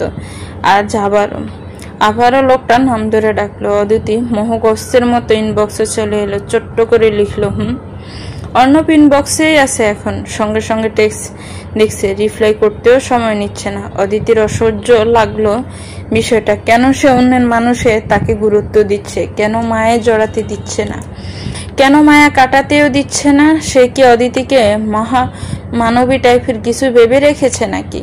অনুচিত ভাবনা সে জাগতিক আবেগ অনুভূতির ঊর্ধ্বে নয়।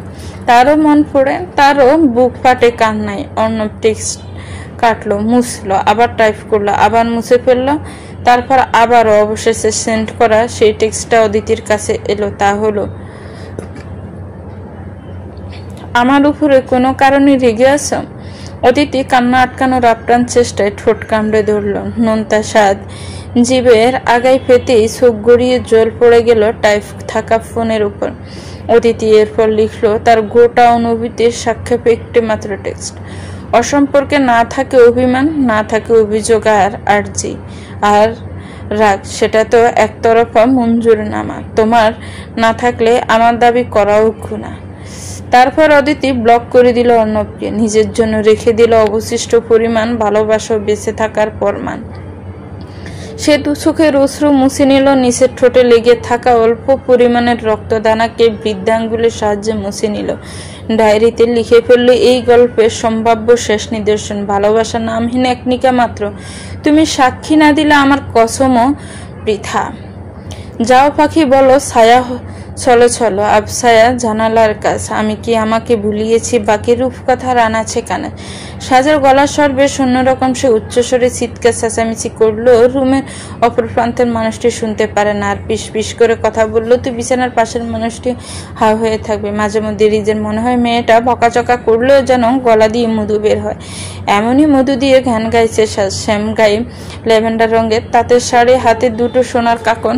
একটু আগে এই বৃষ্টি ভিজে গোসল করেছে সে, বেজা চুলগুলো শাড়ি ভিজিয়ে দিচ্ছে খামখেয়ালি সাজের। সেদিকে খবর নেই। সে নির্বিশেষে চোখের সামনে তাকিয়ে রইল, ডান বাম হাতটিও ঠিক সামনে। বৃষ্টি বড় বড় ফোঁটাতে হাতের মুঠো ভরে এলো। তার চোখ দুটো বেশি উঠে প্রবণ উচ্ছ্বাস। আসমকে একটি হাত তার পাশ ঘেঁষে সামনে এগিয়ে গেল। তার হাতের নিচে সেই হাতটা পরিমাপে বড়, অনেকটা বড়। সে চোখ বন্ধ করে ফেললো। বাতাসের সাথে বেশি বেড়াচ্ছে সোদা মাটির গন্ধের প্রিয় পুরুষের নেশা ধরিয়ে দেওয়া ঝাঁঝালো সুগ্রাণ। সাজ মিয়ে এসে ডলে পড়লো তার বুকের পরে। আপনাকে এত আমার লাগে? বিপরীত গম্ভীর পুরুষটি স্মিথ হেসে আরেকটু কাছে এগোলো, কানের কাছে ছোট একটা চুমু খেয়ে বলল, আম অলওয়েজ ইউর। বৃষ্টির সিটেন দিক পরিবর্তন করে মুহূর্তেই ভিজিয়ে দিল তাদের দুইজনকে। হৃদার নীরব সাহায্যে বলল, রুমে চলো। সাজ মাথা নাড়ল, এখানে ভালো লাগছে। আচ্ছা, আপনি রুমে যেতে পারেন, আপনার সাথে ভালো লাগছে। সাজের হাসি প্রশস্ত হলো। সে ডাকলো, হৃদ শুনছি। ধরো কেউ তোমাকে খুব খুব খুব ভালোবাসলো, আর সেই কেউটা আমি নই, তুমি কি করবে তখন? হৃদ বুঝতে পারলো সাজ কি বলতে চাইছে। সে থুতনিটা ঠেকিয়ে রেখেছে সাজের মাথার উপর, তার হাতের উপর হাতটা তার দিকে তাকিয়ে থেকে নির্দিষ্ট মানবীর নামটা উল্লেখ না করেই বলল, যেমনটা এতদিন করেছি তেমনটাই করে যাব। ভালোবাসা ব্যাপারটা বড় দ্বিপক্ষীয়, এখানে তৃতীয় কারো স্থান নেই। যদি আসে, তার কষ্ট পাওয়াটা প্রকৃতির অলিখিত ও নির্ধারিত নিয়ম। সাজ চোখ দুটোই খুলল, হাসি মিলিয়ে এসেছে তার। অলওয়েজ আওয়াজে বেশ মলিনতা। পরে তো আমি এসেছি। হৃদ তার অসম্পূর্ণ কথার মাঝে বলে উঠল, বলেও তা ভাববে না। আমি স্ট্রেট অ্যান্ড স্ট্রিক্টলি তোমার। আমার 30 বছরের লাইফে তুমি ছাড়া কেউ ছিল না, আসবেও না। I swear, trust me. সাজের বুকের ভেতরের গুমট ভাবটা যেন গায়েব হয়ে গেল। আর উর্মি, তারা প্রথমে ভালোবেসে তৃতীয় পক্ষ কেন যে হয়ে যায়, মনে যে জায়গা করে নেই কপালে, সে কেন থাকে না? অন্য মানুষকে সাজকে ফিসফিসিয়ে ডাকা হলো। সন্ধ্যা চকিত সাড়া নীল সাজ। ভালোবাসি। পরপর আসলের পাক্তু গলিয়ে তার পেটে এক বেজা হাত আলতোভাবে শুয়ে গেল। পুরো শরীর ঝনঝন শব্দে বেজে উঠল তার। চোখ খুলে ওদিক ওদিক তাকালো। হৃদ ততক্ষণে দৃষ্টির অলক্ষে। সাজের পা মেজের সাথে জমে গেল। সে নড়াচড়া করতেও পারছে না। অদিতি তখন সদ্য কিশোরী, বয়স 13, বিন্দুসার গার্লস স্কুলের 8ম শ্রেণীর ছাত্রী। গায়ের রঙের উপর পড়া লজ্জা, দু চোখে ঠোঁট লেপটানো অদম্য হাসিতে সংকোচ, জড়তা ধরা পড়ে যাওয়ার ভয়। কারণ অকারণ বারংবার ছুটে আসলে প্রিয় সখী রাঙ্গি নেয়। বুকের ভেতরটায় দুফুকানি উচ্ছ্বাসে ব্যস্ত থাকে। লুকিয়ে চুরিয়ে দেখতে থাকে এক যুবককে। অর্ণব লোকটা বড় সুপুরুষ, গায়ের রং উজ্জ্বল শ্যামলা, উচ্চতায় 5 ফুট 11, চোখ দুটো সরু, ঠোঁটে সর্বদা বেসে থাকে স্বভাবজনিত ভদ্রতা সূচক হাসি। অদিতির তখন বুক ফেটে কান্না পায়। কেন সে তার হাসির কারণ হতে পারে না? কেন কেন কেন সব কেনর উত্তর থাকে না।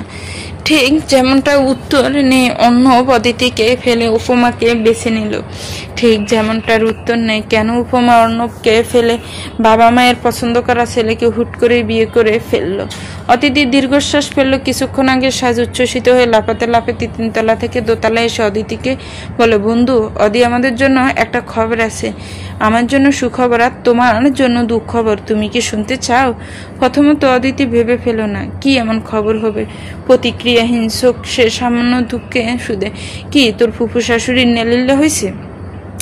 থতমত খেয়ে সাজ বলে, কি অদ্ভুত, তোর এমন কথা কেন মনে হলো? এটা আমার জন্য সুখবর। আচ্ছা মানলাম সুখবর, কিন্তু তোর জন্য দুঃখের কেমনে? কানেকশন কি? অদিতি দম ফেলে বলল, আমি আবার লোকের মৃত্যু নিতে পারি না, তাই কষ্ট পাবো। সাজ মাথা জাপটে ওর সব কথাগুলো এক পাশে ফেলে এবার সরাসরি প্রসঙ্গে চলে এলো। টপিকটা আসলে উপমাকে নিয়ে। আচমকা উন্মাদনায় অদিতির বুকের ভেতরটা ধক করে উঠল।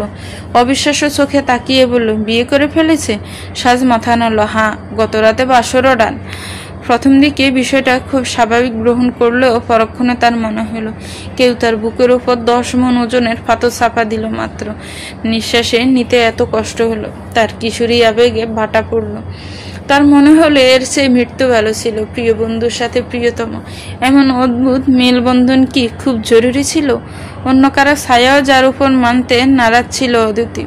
তার ধারণা সাজের পরবর্তী কথাটাতে 180 ডিগ্রি অ্যাঙ্গেলে উল্টে গেল। সাজ বলল, উপমার ফুফাতো ভাই, বুঝলি ওর ফুফু নাকি আগেই প্রস্তাব দিয়ে রেখেছিল, আংটিও পরিয়ে গেছিল 1 সপ্তাহ আগে, বিয়ে হলো আগামীকাল। অদিতি একটু আগে যতটা না চমকে ছিল তার চেয়ে কয়েক গুণ বেশি চমক নিয়ে শুধালো, তুই উপমার কেমন বোন হোস? ফুফাতো বোন? আরে না, মামাতো। আম্মু আব্বুর সাথে ফুফির একটু ঝামেলা আছে বুঝলি, এজন্য বিয়েতে ইনভাইট তো দূরের কথা, বলিও নি। কিন্তু উপমা যে কেন বললো না? যাই হোক, আমার জন্য সুখবর হলো আমার সার্কেলে আগে একমাত্র ম্যারিড আমি ছিলাম, এখন পাল্লা বাড়ি হলো, আর তুই একাই সিঙ্গেল রয়ে গেলি। অদি, একটা প্রেম করিয়ে দেই তোরে। আমার ফ্রেন্ড রাইন আছে না, ওর অনেকগুলো হ্যান্ডসাম ছেলে ফ্রেন্ড আছে, কথা বলবি? শোন, ওরা মাঝে আরো অনেক কথা বলে গেল, যার একটু অদিতির কানে গেল না। সে বসে পড়লো বিছানার উপর অন্য মনস্ক ভাবে বলতে থাকা সাজের কথার মাঝখানে শুধু উঠলো, তোর ভাই কই? সাজ ঠিক বুঝতে পারেনি, তাই জিজ্ঞেস করলো, কি তোর ভাই? হ্যাঁ ভাই, কি হয়েছে ভাইয়ার? সে কই? কি জানি, আমি বাপ রেগে আছি, কথা বলি না। কল দে। কেন? দিতে বলেছি দে। সাজ লক্ষ্য করলো অদিতির ফর্সা মুখটা কেমন লাল হয়ে এসেছে, চোখ দুটো রক্ত, হাত পা কাঁপছে। একটু আগে তো অদিতির ভালোবাসার মানুষকে হারানোর কষ্ট হচ্ছিল, এখন মরণ যন্ত্রণা হচ্ছে। তার ভালোবাসা ভালো নেই, অথচ সাদ এসবের কিছুই বুঝতে পারল না। একতরফা ভাবে কাউকে ভালো না বাসলে এই যন্ত্রণার একাংশ টের পাওয়া যায় না। সাদ প্রশ্ন করতে করতে কল লাগালো, তুই ঠিক আছিস অদি? কি হয়েছে আমাকে বল। ভাইয়া কি করেছে? কিছু বুঝতে পারছি না। অদিতি সলসল চোখে তাকিয়ে থাকলো, প্রশ্নের উত্তরে অন্য কথা বলল, আল্লাহর ওয়াস্তে আমাকে কোনো প্রশ্ন করিস না সানজি। কল রিসিভ করলো, তোর ভাই কোথায় আছে, কি করছে, এসব জিজ্ঞেস কর। আচ্ছা। সাজের সব কেমন গোলমেলে লাগছে। অর্ণব রিসিভ করলো শেষ রিঙে, ছোট্ট করে বলল, সানজি বল। অর্ণবের আওয়াজে অসম্ভব নমনীয়তা, মলিনতা। সাজ নরম সুরে শুধালো, ভাইয়া ভালো আছিস? তুই? আমিও ভালো। কি করিস? কিছু না, বসে আছি। বাড়িতে? না। কোথায়? গাজীপুর। গাজীপুরে? তোর বন্ধুর বাড়িতে? হ্যাঁ। ও মা, ওখানে কি করিস? ঘুরতে এসেছি। ও আচ্ছা, খবর পেয়েছিস? অদিতি হত বিহম্বল হয়ে তাকালো। মেয়েটা এভাবে কি খবর পাওয়ার কথা জিজ্ঞেস করছে তা বুঝতে সময় লাগেনি।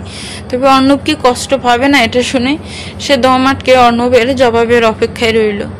সে বলল, কোনটা? তোর ফুফাতো বোনের বিয়ের? ও হ্যাঁ। ও তার মানে ইতিমধ্যে কষ্ট পেয়ে গেছে, এখন বিষ হজম করতে না পারার কষ্টে কাতরাচ্ছে। সাজ বলল, ওর বিয়ের অনুষ্ঠান হয়নি তো, রিসেপশন হবে আগামীকাল। ও ইনভাইট করেছে, ভাবছি যাব। তুই যাবি? না। কেন? অর্ণব প্রসঙ্গ পাল্টে ফেললো, সানজি আমি একটু কাজ করব, তোকে পরে কল দিই। আচ্ছা ভাইয়া, শোন না। সাজ মিনমিন স্বরে শুধালো, তোর কি মন খারাপ? খুব বেশি?